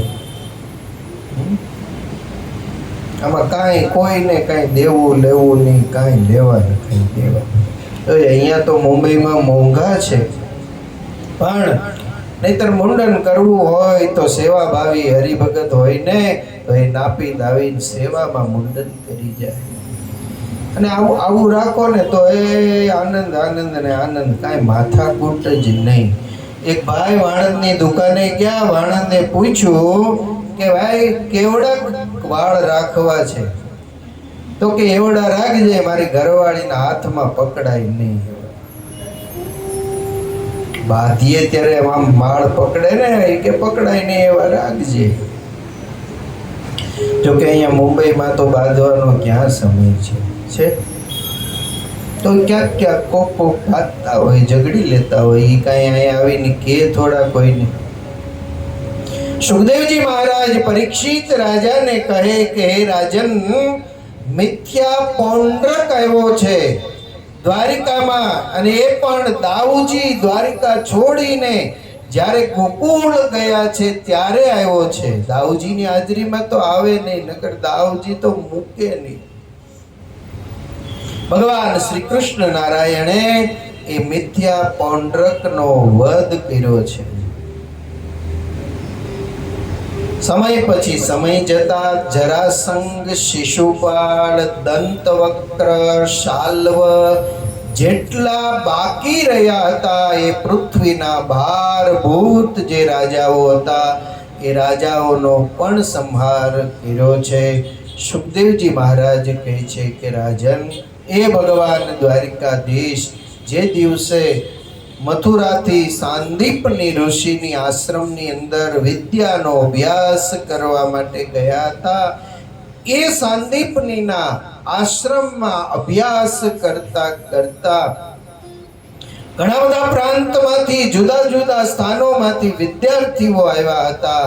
એ વિદ્યાર્થીઓમાં એક પોરબંદર સુદામાપુરીથી એક સુદામા નામનો બ્રહ્મ બાળક પણ વિદ્યાનો અભ્યાસ કરવા માટે આવ્યો હતો. એ સુદામાની સાથે ભગવાન શ્રી કૃષ્ણ નારાયણને મૈત્રી થઈ ગઈ હતી. જુદા જુદા ગામડાઓમાંથી, જુદા જુદા શહેરમાંથી, મોટી યુનિવર્સિટી હોય ત્યાં બધા વિદ્યાનો અભ્યાસ કરવા ભેગા થાય. એક દિવસ, 2 દિવસ, 5 દિવસનો સંસર્ગ થાય એટલે એક તો પૂર્વ કર્માનું કે ઋણાનુબંધ હોય, એ ઋણાનુબંધને કારણે જુદા જુદા દેશમાંથી, જુદા જુદા પ્રદેશમાંથી વિદ્યાર્થીઓ ભેગા થયા હોય. એ ભેગા થયેલા વિદ્યાર્થીઓમાં મૈત્રી થાય, અને એ મૈત્રી થયા પછી એ મિત્રતા આજીવન માટે ટકે. આવી મિત્રતા ભગવાન શ્રી કૃષ્ણ નારાયણને સુદામાની સાથે થઈ હતી. સાંદીપની આશ્રમમાં ભણતા હતા. ભગવાન કૃષ્ણ જ્યારે ભણતા ત્યારે ભગવાનનું મન ભણવામાં હતું નહીં. સુદામાને જ્યારે પૂછ્યું ત્યારે સુદામાએ એક વાત લખી કે ઠાકર, તું ને હું બંને જ્યારે સાથે ભણતા ત્યારે ઠાકર તું હતો ઠોઠ અને હું તને લખીને આપતો નોટ. આપણા તો સંબંધે જૂના શામળા. એ ઠાકર, તું ને હું ભણતા ત્યારે તું ઠોઠ નિશાળ્યો હતો. ઓછું ભણતા આવડે, યાદ ન રહેતું હોય, અક્ષર હારા ન થતા હોય, એને કે શું કહેવાય? ઠોઠ. અને એને બીજું શું કહેવાય? કલમ, ખટારો, બાહી, ઓલામાં શું કહેવાય? મૂળાક્ષરમાં ઢ. ભણતા ન આવડતું હોય એને વિદ્યાર્થીને ઢ કહેવામાં આવે. તો એ ભગવાન છે, એ ભણતા ત્યારે ગુરુના આશ્રમમાં એને પાઠ યાદ ન રહેતો. સુદામાને ગુરુ જ્યારે સંદીપની પાઠ આપતા, મોઢે કડકડાટ બીજા દિવસે પાઠ બોલી જતા. લેસન પણ કૃષ્ણને કરવું ગમતું નહીં, ત્યારે ભગવાનને સુદામા નોટ લખી લેસન કરીને આપતા. આવો એક ભાવ વૈષ્ણવોએ વ્યક્ત કર્યો છે. એ સુદામાની સાથે કૃષ્ણની મિત્રતા હતી. સાંદીપનીના આશ્રમમાંથી બે જુદા પડ્યા. જુદા પડ્યા પછી ભગવાન મથુરા આવ્યા, મથુરાથી પછી દ્વારિકા આવ્યા અને સોનાની દ્વારિકાના ભગવાન માલિક થઈ ગયા. વચ્ચેનો જે સમય ગયો એ સમયમાં સંદેશા વ્યવહારના કોઈ સાધનો નહોતા. ન કૃષ્ણે સુદામાને યાદ કર્યો, ન સુદામાએ કૃષ્ણને યાદ કર્યો. બંને સૌ પોતપોતાના ગ્રહસ્થ સંસારમાં પડી ગયા. એ રાજકારભાર કરવા માંડ્યા. સુદામા હોશિયાર હોવા છતાંય ભિક્ષાવૃત્તિ કરીને પોતાના જીવનનો નિર્વાહ કરે. પણ સુદામાના જીવનમાં હોશિયાર હોવા છતાં, ભણેલા હોવા છતાં પણ દારિદ્રતા જે હતી એ દારિદ્રતા દિવસે દિવસે વધતી ગઈ. એક દિવસ સુશીલા ઓસરીને કોરે બેઠા છે, બાળકો રમી રહ્યા છે. બાળકોએ સુશીલાને કહ્યું, માં ભૂખ લાગી છે, ખાવાનું કંઈક બનાવી આપ.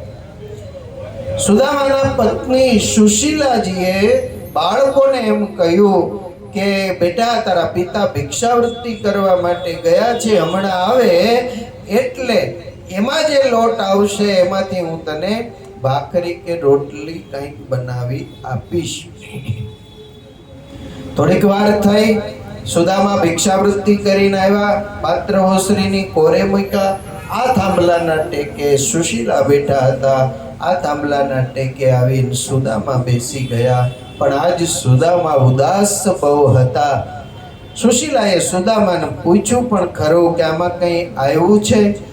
નિરાશ અવસ્થામાં સુદામાએ માથું ધુણાવ્યું કે આજ આમાં કંઈ મળ્યું નથી.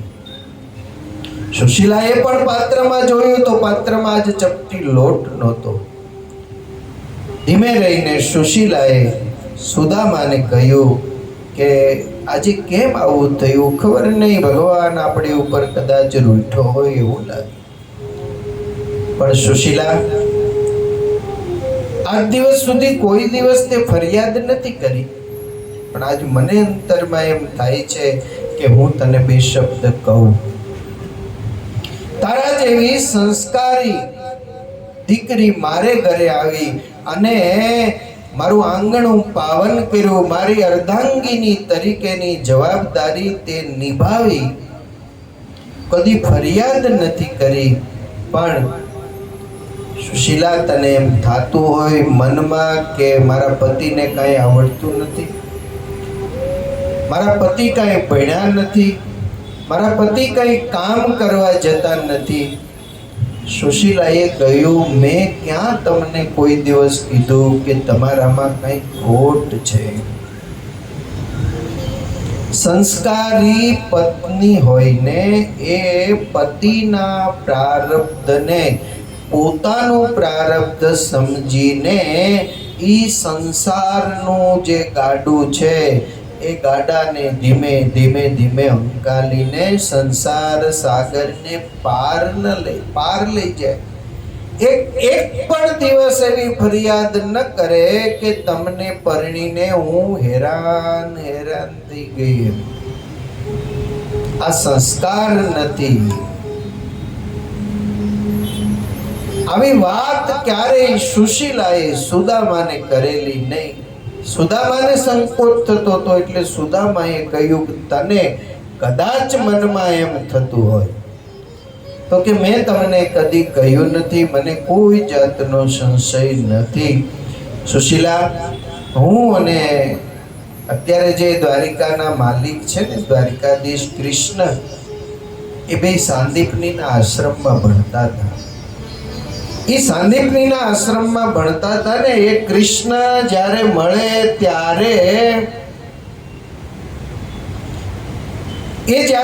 ત્યારે એને પૂછજે કે અમે બે વિદ્યાર્થીમાં હોશિયાર કોણ હતું? ત્યારે કૃષ્ણ એમ કહેશે કે હોશિયાર તો સુદામો હતો. સુશીલા, હોશિયાર હું હોવા છતાંય મારું પ્રારબ્ધ મેં મારે હાથે કરીને બાંધેલું છે. એ પ્રારબ્ધને કારણે આજે મારી સાથે તારે પણ દુઃખને ભોગવવું પડે છે.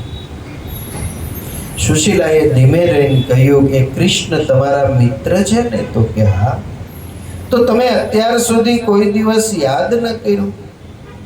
મિત્રતાના દાવે તમે એ કૃષ્ણને મળવા માટે તો જાઓ. સુશીલા, હું એને મળવા શું મોઢું લઈને જાઉં? આ કર્મનું બી મેં મારા હાથે વાવેલું છે. હું એની પાસે જઈ ન શકું, એની પાસે માગી ન શકું. સુશીલા કે હું પણ તમે કોઈની સામે હાથ લાંબો કરો એવું ઈચ્છતી નથી. હું ક્યાં તમને માગવાનું કહું છું. તમે ત્યાં જાઓ, તમારી પરિસ્થિતિ જોઈ અને એને ખબર પડી જશે કે આને સુખ છે કે દુઃખ છે. સુદામા ના પાડતા રહ્યા, સુશીલા આગ્રહ કરતા રહ્યા, જાઓ જાઓ જાઓ.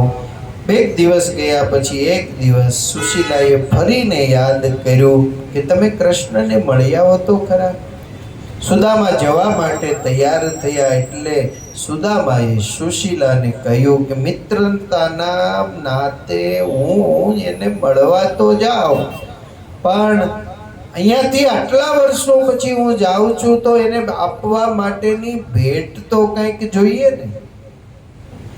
તો કંઈક મને આપ તો એ લઈને હું જાઉં. વાત થાય તો મારે એમ કેવા થાય કે લે હું આ તારા માટે લાવ્યો છું. અને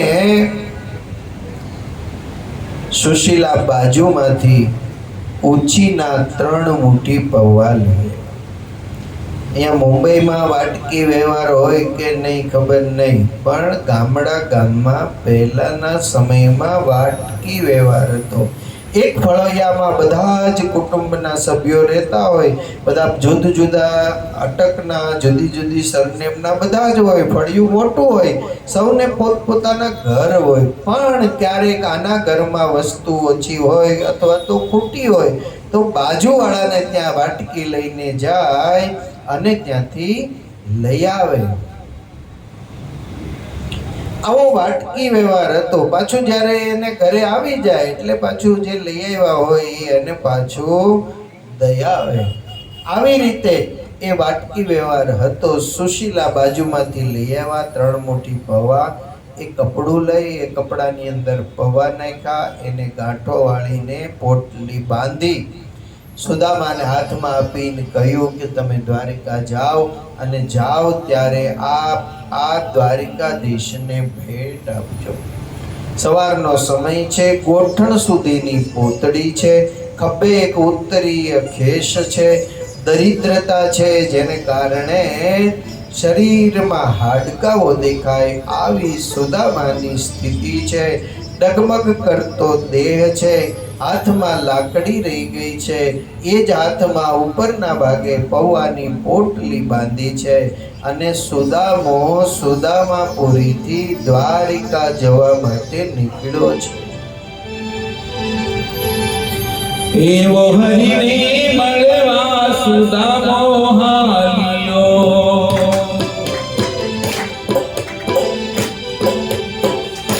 એવો હરિને મળવા સુદામો હાલ્યો.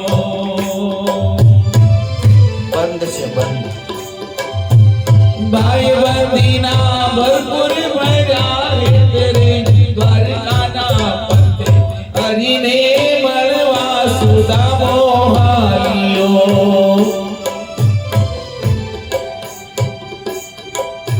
એ ભાઈ બંધીના ભરપૂર મળ્યા રે દ્વારકાના પંથે હરિને મળવા સુદામો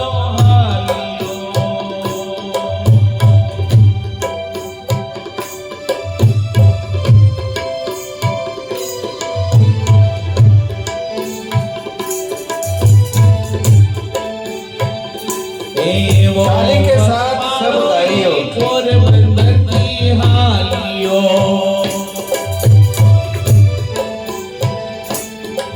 एवो पग पाड़ो ई पोरबंदर की हालियो. ए काया माछे कृष्ण दर्शन ना कोडे रे द्वारिकाना पट्टे हरिने મળવા સુદામો હાલિયો. એ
હૃદયમાં ભાઈબંધીના ભાવ ભરેલા છે અને ભાવની સાથે સુદામાપુરીથી નીકળે.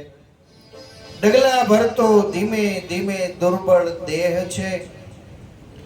મનમાં વિચાર કરે કે ક્યાં દ્વારિકા અને ક્યાં આ પોરબંદર. અહીંયાથી ચાલતા ચાલતા હું ક્યારે પહોંચીશ? મારી અવસ્થા થઈ,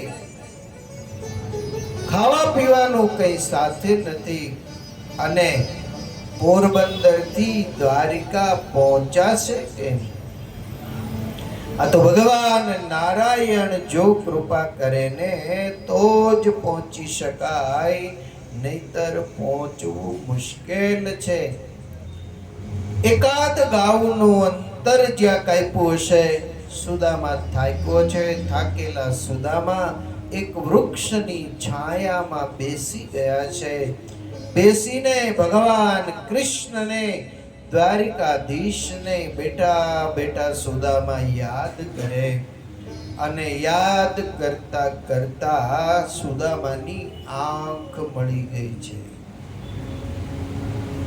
ભગવાનને આંખો બંધ કરીને યાદ કરવાની શરૂઆત કરશો ને એટલે જેને ઊંઘ નહીં આવતી હોય, જેને અનેક વિચારો સતાવતા હશે, એને પણ ઊંઘ આવી જશે, આંખ એની મળી જશે, એને શાંતિની અનુભૂતિ થશે. સુદામા એની આંખ મળી ગઈ છે, જોકું આવી ગયું છે. થોડી વાર થઈ અને સુદામાની આંખ જ્યારે ખુલી છે, સામે સાગરના મોજાનો અવાજ કાને અથડાયો છે. સુંદર મજાનું નગર સામે દ્રશ્યમાન થઈ રહ્યું છે. સુદામા ઊભા થઈ ગયા. ઊભા થયેલા સુદામાએ પૂછ્યું કે ભાઈ, મને ઊંઘ આવી ગઈ, મને કઈ ખ્યાલ ન રહ્યો, પણ આ નગર કયું છે? આ નગરનું નામ દ્વારિકા છે. દ્વારિકા? તો કે હા, દ્વારિકાધીશ જે રહે છે એ જ દ્વારિકા. હા, આ એ જ દ્વારિકા છે. કોઈ મને દ્વારિકાધીશનો મહેલ બતાવશો? એક વ્યક્તિએ કહ્યું કે હા, અહીંયાથી સીધા ચાલશો, પછી ત્યાંથી રાઈટ સાઈડ વળી જશો એટલે સામે જે દરવાજો આવે ને એ દ્વારિકાધીશના મહેલનો દરવાજો છે. નિર્દેશ પ્રમાણે ઉતાવળા પગલે ચાલતા ચાલતા સુદામાજી દ્વારિકાધીશના મહેલના દરવાજે પહોંચી ગયા છે. અહીંયા બે મત છે. એક મત પ્રમાણે એક સમય એવો હતો કે કોઈ બ્રાહ્મણ કોઈને આંગણે જ્યારે જાય ત્યારે બ્રાહ્મણને માટે ને સાધુને માટે કોઈ રોકટોક હતી નહીં. ચોકી પેરો ભરતા હોય ને, બ્રાહ્મણ આવે કે સાધુ આવે તો એને રજા લેવાની જરૂર નહીં, એ સીધા અંદર પ્રવેશ કરી શકતા. આવો નિયમ હતો, આવી પ્રણાલિકા હતી. પણ એક મત પ્રમાણે સુદામાજી પ્રવેશ કરવા જાય છે. ગોઠણ સુધીની પોતળી છે, હાથમાં લાકડી રહી ગઈ છે, ધૂમડો દેહ છે. સામાન્ય રીતે જોઈએ તો ભિક્ષુક જેવી અવસ્થા છે. દરવાણીએ અંદર પ્રવેશ કરવા જાય, દરવાજે રોક્યા છે. ક્યાં જવું છે? દ્વારિકાધીશને મળવા જવું છે. અમારા માલિકને તમે મળી ન શકો, તમારે કઈ જોતું હોય તો માંગો, અહીંયા આપી દઈએ. સુદામા કે કઈ લેવા માટે નથી આવ્યો, મળવા આવ્યો છું, મળવું છે મારે. તમારા જેવા માણસને, આ સુવર્ણની દ્વારિકાના માલિકને મળી ન શકાય, મળવા નહીં જવાય દે. તમે અહીંયા મળવાની વાત કરો, અને ત્યાં પાસે જશો હશે પછી કંઈક માગશો. હું નહીં માગું, કંઈ જોતું નથી, કંઈ લેવાય આવ્યો નથી. બસ મને તો એટલી જ ઈચ્છા છે કે મારે દ્વારિકાધીશને મળવું છે. તમારી કઈ ઓળખાણ છે? તો કે ઈ સોનાના સિંહાસન ઉપર બેસે ને ઈ અને હું બે હારે ભણતા. મશ્કરી કરી દાર પાડો એ. ઓહો, ઈ ક્યાં ને તમે ક્યાં? તમે ને એ બે સાથે ભણતા. સુદામા કે ભાઈ આ હું સાથે ભણતો, પણ આજ કર્મ ને સંજોગ ને લઈ અને સોનાની દ્વારિકાનો માલિક થયો અને મને બદલવા માટે બીજી પોતડી નથી. પણ તમે જઈને એને વાત તો કરો કે તમારો વિદ્યાર્થી કાળનો સખા આવ્યો છે, સુદામા પુરીથી આવે છે, સુદામો એનું નામ છે. બે ચાર જણાએ ના પાડી, પણ એક સંસ્કારી દ્વારપાળ હતો. એને એમ થયું કે દ્વારકાધીશને મળવા તો ઘણા બધા માણસો આવે છે, તો આજે વાત કહી રહ્યો છે એ કદાચ સત્ય વાત પણ હોય, જઈને વાત તો કરું. એ ભગવાન દ્વારકાધીશ અષ્ટપટરાણીથી વીંટાઈને બેઠા હતા અને માણસે આવી બે હાથ જોડીને કહ્યું, મહારાજ જય હો. શું છે? તો કે એક કોઈ ગોઠણ સુધીની પોતડી પહેરેલો, વાળ અસ્તવ્યસ્ત છે એવો માણસ આવ્યો છે. એમ કહેતો તો કે સુદામાપુરીથી આવું છું, બ્રાહ્મણ છું. નામ કઈ બતાવ્યું? તો કે હા, એવું કહેતા હતા કે સુદામો મારું નામ છે અને તમારી સાથે વિદ્યાર્થી કાળમાં મિત્રતાનો એ દાવો કરતા હતા. ઈ સુદામો નામ સાંભળતાની સાથે ભગવાન દ્વારિકાધીશ ઊભા થઈ ગયા અને ઊભા થયેલા ભગવાન કૃષ્ણે દોટ કાઢી. નામ રે સુણીને વાલો દોડ્યા ગિરધારી રે. નામ રે સુણીને વાલો દોડ્યા ગિરધારી રે.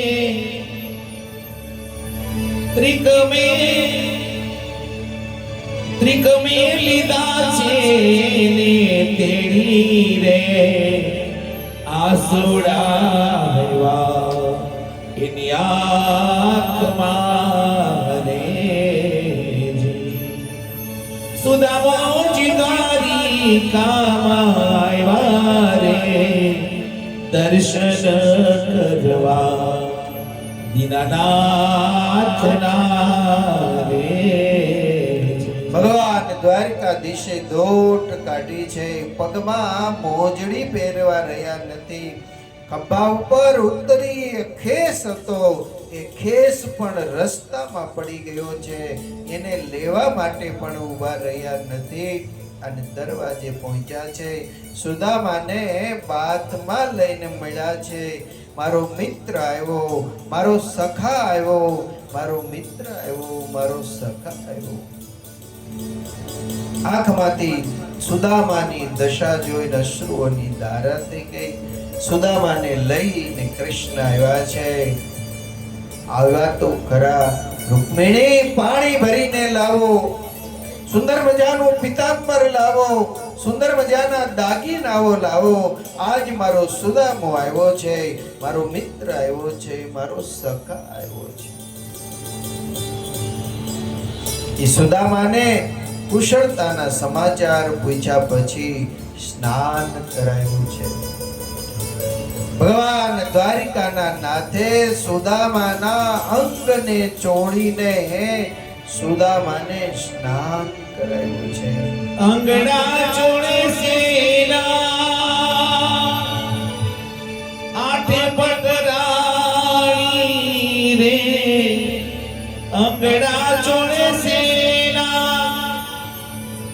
આઠે પગરાણી રૂક્ષ્મણીજી ને પાણી રે એ અસુડા વાલાની આંખમાં રે અત્તર અને સુગંધિમાન દ્રવ્યથી સુદામાને સ્નાન કરાયું છે. અંગ લૂછવા માસે વસ્ત્ર આપ્યું છે. એ વસ્ત્ર કોરા પરિધાન કરી સુદામા બહાર આવ્યા છે. સોનાની કોર વાળું પીતાંબર સુદામાને પહેરવા આપ્યું. એવો જ સોનાની તાર વાળો ઉત્તરીય ખેસ આપ્યો. સુવર્ણના સુંદર મજાના અલંકારો દાગીનાઓ સુદામાને આપ્યા છે. સુદામા તો જોતો રહી ગયો, આભો બની ગયો. હાથ જાલે લાવી પોતાને બેસવાનું જ્યાં સ્થાન હતું ત્યાં સુદામાને બેસાડ્યો છે. સુદામાને બેસાડી સુંદર મજાના વ્યંજનો તૈયાર કરાવી અને સુદામાને ભોજન કરાવ્યું છે. રૂક્મિણી, સત્યા, સત્યભામા, ભદ્રા, લક્ષ્મણા, જાંબુવંતી આ બધા તો વિચાર કરવા લાગ્યા. એકાબીજાની સામે જુએ કે અહીંયા દ્વારિકા આવ્યા પછી દ્વારિકામાં મહેમાન તો ઘણા બધા આવ્યા, પણ આટલા ઉતાવળા થઈ દોડીને કોઈને મળવા માટે કદી અમારા નાથ ગયા નથી. આવો કોણ મિત્ર હશે, કોણ હશે? એ વિચાર મગ્ન પટરાણીઓ છે. ભગવાન દ્વારિકાધીશે સુદામાને કહ્યું કે સુદામા મિત્ર, આ અત્યાર સુધી ક્યાં હતો? કોઈ જાતની જાણ તે મને કરી નહીં. શું કરતો તો? મિત્ર, વહેલા આવું તું ને વહેલા કેવું તું ને. સુદામો મનોમન વિચાર કરે કે કહી શકું એવી પોઝિશન મારી નહોતી. એ તો કનૈયા, સુખમાં તારે મને યાદ કરવો જોઈએ, હું તને શું યાદ કરું? મને તો આવી આશા નહોતી કે આટલા આદરથી તું મને મળશે. છતાંય તું મને ઓળખી ગયો. આ પટરાણીઓ દ્વારા મારી સેવા કરી, આ સોનાના તારવાળા વસ્ત્રો પહેરવા આપ્યા, સોનાના દાગીના તે મને ધારણ કરાવ્યા, ભોજન વિવિધ પ્રકારના વ્યંજનો બનાવીને મને તે ખવડાવ્યું. હું તો બહુ રાજી થયો. તારી જાહો જલાલી જોઈને હું રાજી થયો છું. મિત્ર જ્યારે સુખી હોય એને સુખી જ્યારે જોઈએ ને ત્યારે એને સુખી જોઈને આપણને આનંદ થવો જોઈએ. એની ઈર્ષા ન થવી જોઈએ. અમે બે હારે ભણતા હતા, એના એ જ છે. એના સુખને જોઈને રાજી. સુદામાની આંખમાંથી આમ આંસુ પડું પડું થાય. સુદામા ભાવ વિભોર થાય છતાંય છુપાવે છે. કૃષ્ણે સુદામાને કહ્યું કે સુદામા, બીજું બધું તો ઠીક, તે લગ્ન કર્યું કે નથી કર્યું? તો કે લગ્ન કર્યું છે ને. તો એકલો કેમ આવ્યો? બાળકો બે છે, તો બધાને સાથે લઈને આવવું હતું ને. સુદામો મનોમન વિચાર કરે કે પેલા એકલો જઈ આવું, પેલા એકલાનું મૂલ્ય થાય તો બધાને લઈને અવાય, નહીતર અવાય નહીં. આ મુંબઈ જેવું શહેર હોય, અહીંયાથી ફોન કરો કે વેકેશન પડે એટલે આવજો, પરિવાર સાથે આવજો, અહીંયા 15 દિવસ રોકાજો. અને જો પરિવાર સાથે 5-10 જણા સભ્યો અહીંયા આવે તો અહીંયા તમારી ખોલીમાં ઊભાય અમાય થાય ને એવું. પછી રાખવા ક્યાં એને? એટલે અહીંયા આવ્યો, તારો ભાવ જોયો. હવે જ્યારે આવવાનું થશે, ભગવાન જ્યારે બીજી વાર મુલાકાત કરાવશે ત્યારે જોયું જશે. બીજું બધું તો ઠીક, પણ લગ્ન તે કર્યા છે તો મારા માટે કંઈક ભેટય મોકલી હશે.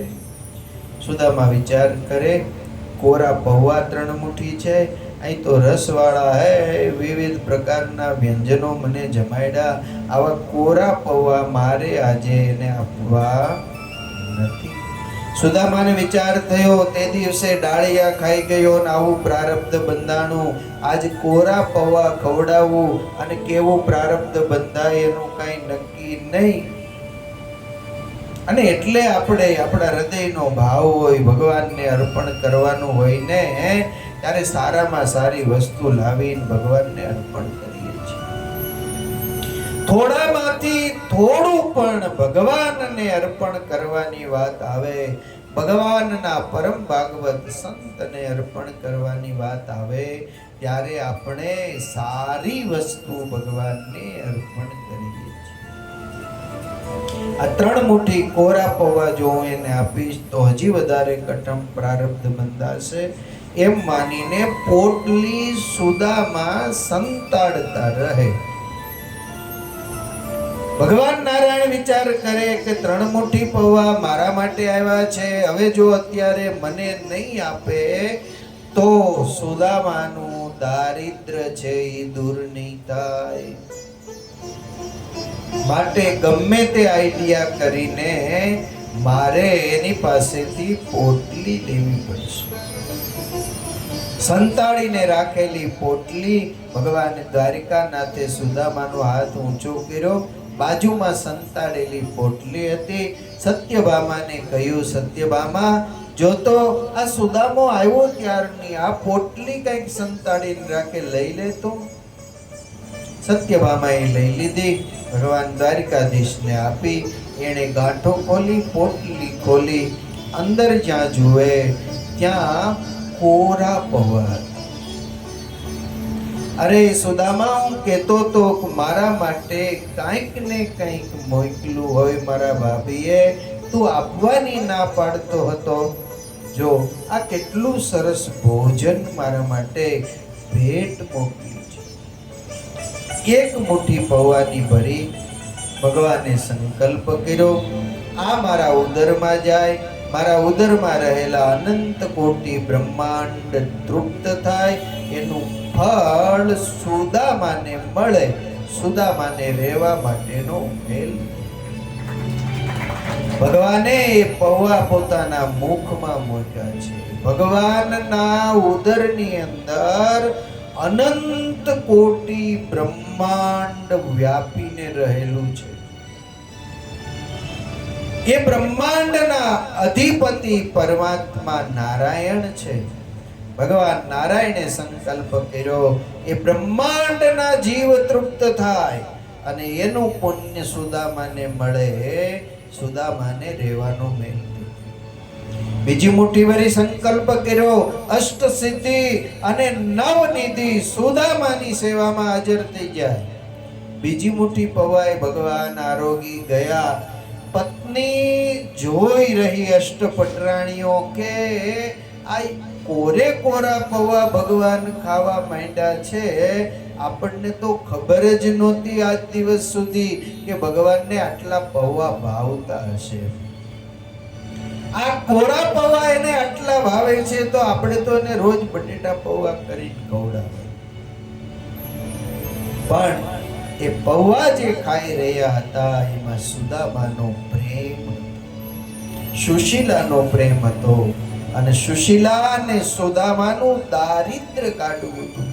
ત્રીજી મુઠ્ઠી પૌવાની ભરી સંકલ્પ કર્યો, અષ્ટપટરાણીઓની સેવામાં જરૂર નથી, હું સુદામાની સેવામાં રૂકમિણીને, સત્યાને, મિત્રવિંદાને, લક્ષ્મણાને, ભદ્રાને બધીને સુદામાની સેવામાં મોકલી દઉં. અને લક્ષ્મીજી જોઈ ગયા કે ભગવાને સંકલ્પ આવો કર્યો છે, ભગવાન જો 1 મુઠ્ઠી પૌવા આરોગી જશે ને તો અમારે કૃષ્ણની સેવામાંથી સુદામાની સેવામાં જવું પડશે. ભગવાનનો હાથ પકડી લીધો. રૂકમિણીએ કહ્યું કે પ્રભુ અમને તો તમારી સેવામાં રહેવા દો, તમે સુદામાને ગણો. તાંદુલ્યા જમે છે વાલો, એને વારે રાણી રાધિકા રે. તાંદુલ જમે છે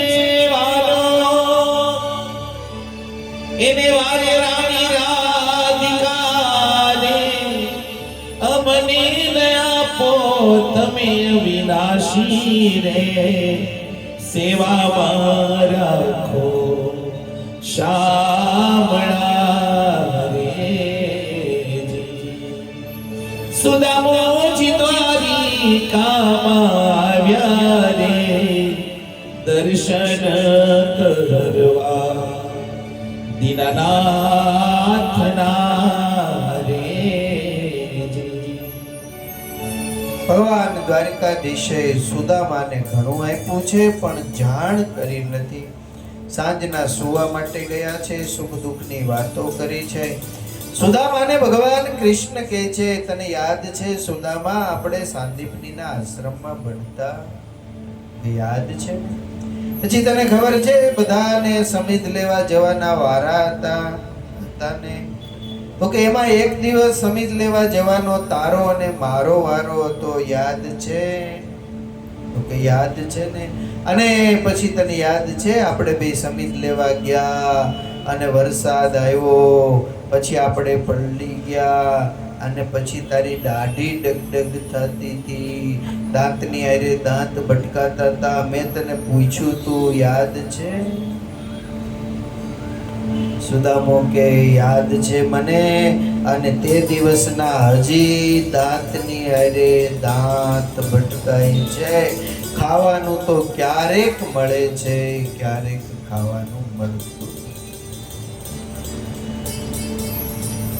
ભગવાન સુતા છે, સુદામો સુતો છે. સુદામા વિચાર કરે, અહીંયા આવ્યો, કૃષ્ણે આદરથી મને બોલાવ્યો, મને સ્નાન કરાવ્યું, વસ્ત્રો આપ્યા, ઘરેણા આપ્યા, પણ મહેમાન ગતિ કરીને બીજા દિવસે રજા લેવી જોઈએ.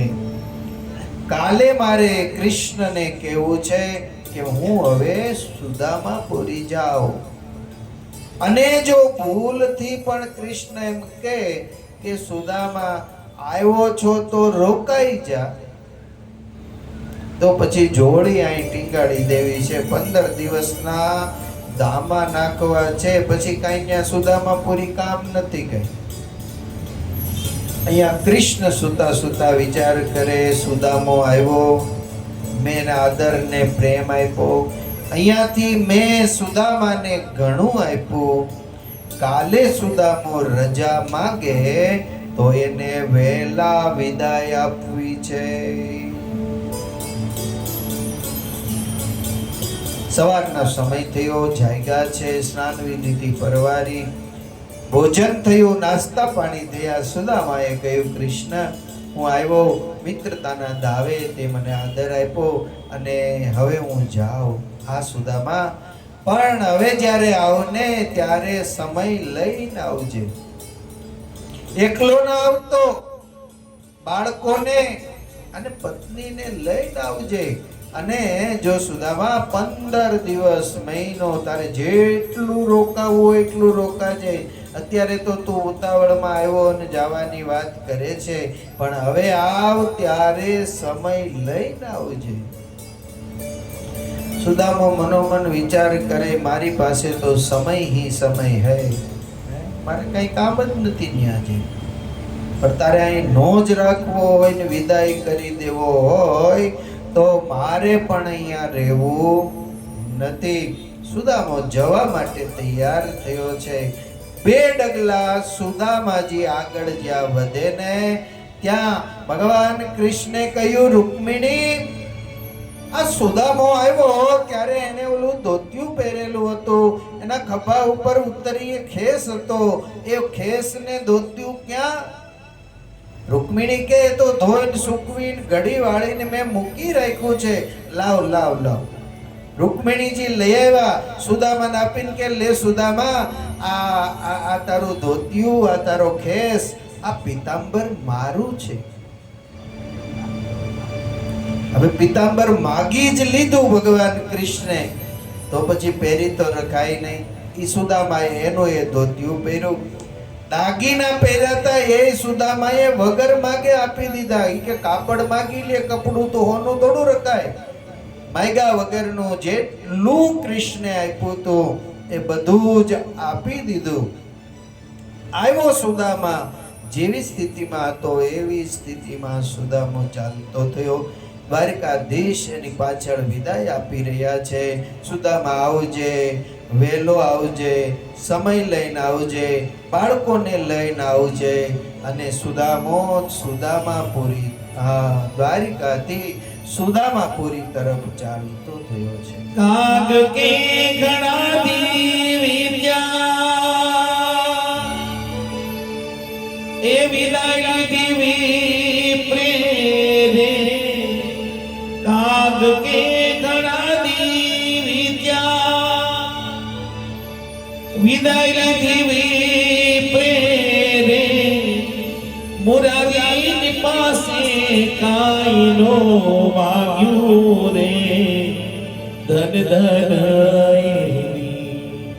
ધારણા રે. સુદામા દ્વારિકામાં વારે દર્શન કરવા દીનાનાથના રે. સુદામા ચાલતા થયા છે. કૃષ્ણ ઉભા રહીને વિદાય આપે છે. જ્યાં સુધી જતો સુદામો દેખાયો ત્યાં સુધી કૃષ્ણ ઉભા રહ્યા છે. અને પછી કૃષ્ણ પાછા આવ્યા છે. સુદામા ચાલતા જાય, ચાલતા ચાલતા વિચાર કરતા જાય, હું અહીંયા આવ્યો, કૃષ્ણે આદર આપ્યો, મને સ્નાન કરાવ્યું, સોનેરી કોરનું પિતાંબર પહેરવા આપ્યું, દાગીનાઓ મને આપ્યા, મને પ્રેમથી જમાડ્યો, પ્રેમથી રાખ્યો, સોનાની દ્વારિકાનો માલિક થયો. આવો આદર આપે એ બરાબર, પણ સોનાની દ્વારિકાનો માલિક છે પણ લોભી બહુ. એક પિતાંબર જો રહેવા દીધું હોત તો 6 મહિના મારે કપડાની ચિંતા ન રહે. અને આખી નગરી સોનાની છે, એ 2 હાર પહેરાવ્યા હતા, ઈ જો રહેવા દીધા હોત ને તો 6-8 મહિના મારે ક્યાંય માગવા ન જવું પડે. પણ લોભી બહુ, બધું માગી લીધું, પિતાંબરી માગી લીધી, તો મારે હાર તો રખાય નહીં. અને એમ વિચાર કરતા કરતા સુદામાપુરી પહોંચે છે. પોતે આમ જ્યાં નજર કરે ને પોતાને રહેવાનું જે નાનું એવું મકાન હતું ને એ મકાન દેખાયું નહીં, પણ એની જગ્યાએ સરસ મજાનો રાજમહેલ જેવો મહેલ દેખાયો. સુશીલાએ બહાર ઊભા હતા, એને જોયું કે મારા પતિ હાલ્યા આવે છે. એની એ પરિસ્થિતિ, લાકડી ઉતરી ખેસ. અત્યાર સુધી સુશીલા છે, કૃષ્ણે એને રહેવા માટેનો મેલ ને બધું જ આપ્યું હતું. સુશીલાએ એનો સ્વીકાર નહોતો કર્યો, એમાં પ્રવેશ નહોતો કર્યો. સુદામાને જોયા પછી સુશીલા અંદર ગયા છે, વસ્ત્રો બદલાવ્યા છે, બાળકો બેયને તૈયાર કર્યા છે, લાજનો ઘૂમટો તાણી 2 બાળકોને તૈયાર કરી અને સુશીલા બહાર આવ્યા. સુદામાજી જ્યાં હતા ને ત્યાં નીચે બેસી સુશીલા એના ચરણ સ્પર્શ કરવા જાય. લાજનો ઘૂમટો તાણેલો, નવી સાડી પહેરેલી. સુદામા ઓળખા નહીં, 2 ડગલા પાછળ હટી ગયા. કોણ છે પરાઈ સ્ત્રી મારા ચરણનો સ્પર્શ કરે? સુશીલાએ લાજનો ઘૂમટો ઊંચો કરી અને કહ્યું કે નાથ, હું તમારી અર્ધાંગીની છું. અરે સુશીલા, એ સુશીલા, એ સુશીલા, આ શું? આ નવી સાડી, આ નવા વસ્ત્રો, આ બાળકોને નવા વસ્ત્રો, આ કોણે? આંખમાં અશ્રુની સાથે સુશીલાએ કહ્યું કે તમે દ્વારિકા ગયા નહીં, બસ આ દ્વારિકાધીશની કૃપાનું પરિણામ છે. અને સુદામો ચોધાર આંસુએ ભેડ્યો. સુદામાએ કહ્યું, હે દ્વારિકાના નાથ, આટલું બધું તે આપી દીધું, મને કીધુંય નહીં કે મેં તને આટલું આપ્યું છે. ખરેખર આ કથા એ સમજાવે કે માંગનારો લેનારો જો માગીને પોતાની જીભ ન બગાડે ને તો આપનારાએ એમ ન કહેવું જોઈએ કે આ મેં આપ્યું છે. બેયે, સુદામાએ અને ભગવાન કૃષ્ણે બંને પોતાની ટેક નિભાવી છે. ભગવાન છે અતિ દયાળુ છે, અતિ દયાળુ છે. અને અતિ દયાળુપણાએ કરીને આપણને સૌને સુખિયા રાખે છે. આવી દિવ્ય કથા સુદામા ચરિત્રની આપણને સૌને સમજાવવાનો પ્રયાસ કરે છે. આગળની કથા ભગવાન મનુષ્ય લીલા સમાપ્ત કરી પોતાના ધામમાં જશે. એ કથા આવે એ પહેલા 2 મિનિટ હરિનામ સંકીર્તન કરી લઈએ. આરતીનો સમય થયો છે. આરતી થશે. આરતી બાદ આપણી કથા પુનઃ શરૂ થશે અને 7 દિવસની આપણી ચાલી રહેલી આ કથા, એ કથાને આપણે વિરામ એટલે સમાપ્તિ તરફ પણ લઈ જશું. બીજું, સમાપ્તિ તરફ જશું ત્યારે તમારે બધાએ દક્ષિણા આપવી જોશે. આપવી જોશે ને? પણ દક્ષિણામાં તમારા રૂપિયા જોતા નથી. શું જોઈએ છીએ? તમારામાં કંઈક વ્યસન હોય, કંઈક ખરાબ ટેવ હોય, મંદિરે ન આવતા હોય તો મંદિરે નહીં આવવાનો નિયમ લેજો. એ આ દક્ષિણા હશે. ભજન ન કરતા હોય તો ભજન કરજો. થોડું ઘણું દાન પુણ્ય ન કરતા હોય તો ક્યાંક દીન દુખીને તમને ઈશ્વરે આપ્યું હોય તો આપજો. તમારા જીવનમાં ઉર્ધ્વ ગતિ થાય એવો એક નાનો સરખો સંકલ્પ પણ આજે જો તમે દક્ષિણામાં કરશો ને તો એ મારી દક્ષિણા આવી ગઈ એમ હું માનીશ. આ સાથે હરિરામ સંકીર્તન. સ્વામિનારાયણ સ્વામિનારાયણ સ્વામિનારાયણ સ્વામિનારાયણ સ્વામિનારાયણ સ્વામિનારાયણ સ્વામિનારાયણ સ્વામિનારાયણ સ્વામિનારાયણ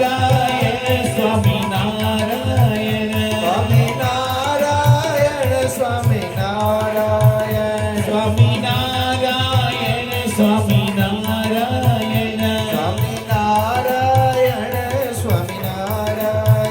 સ્વામિનારાયણ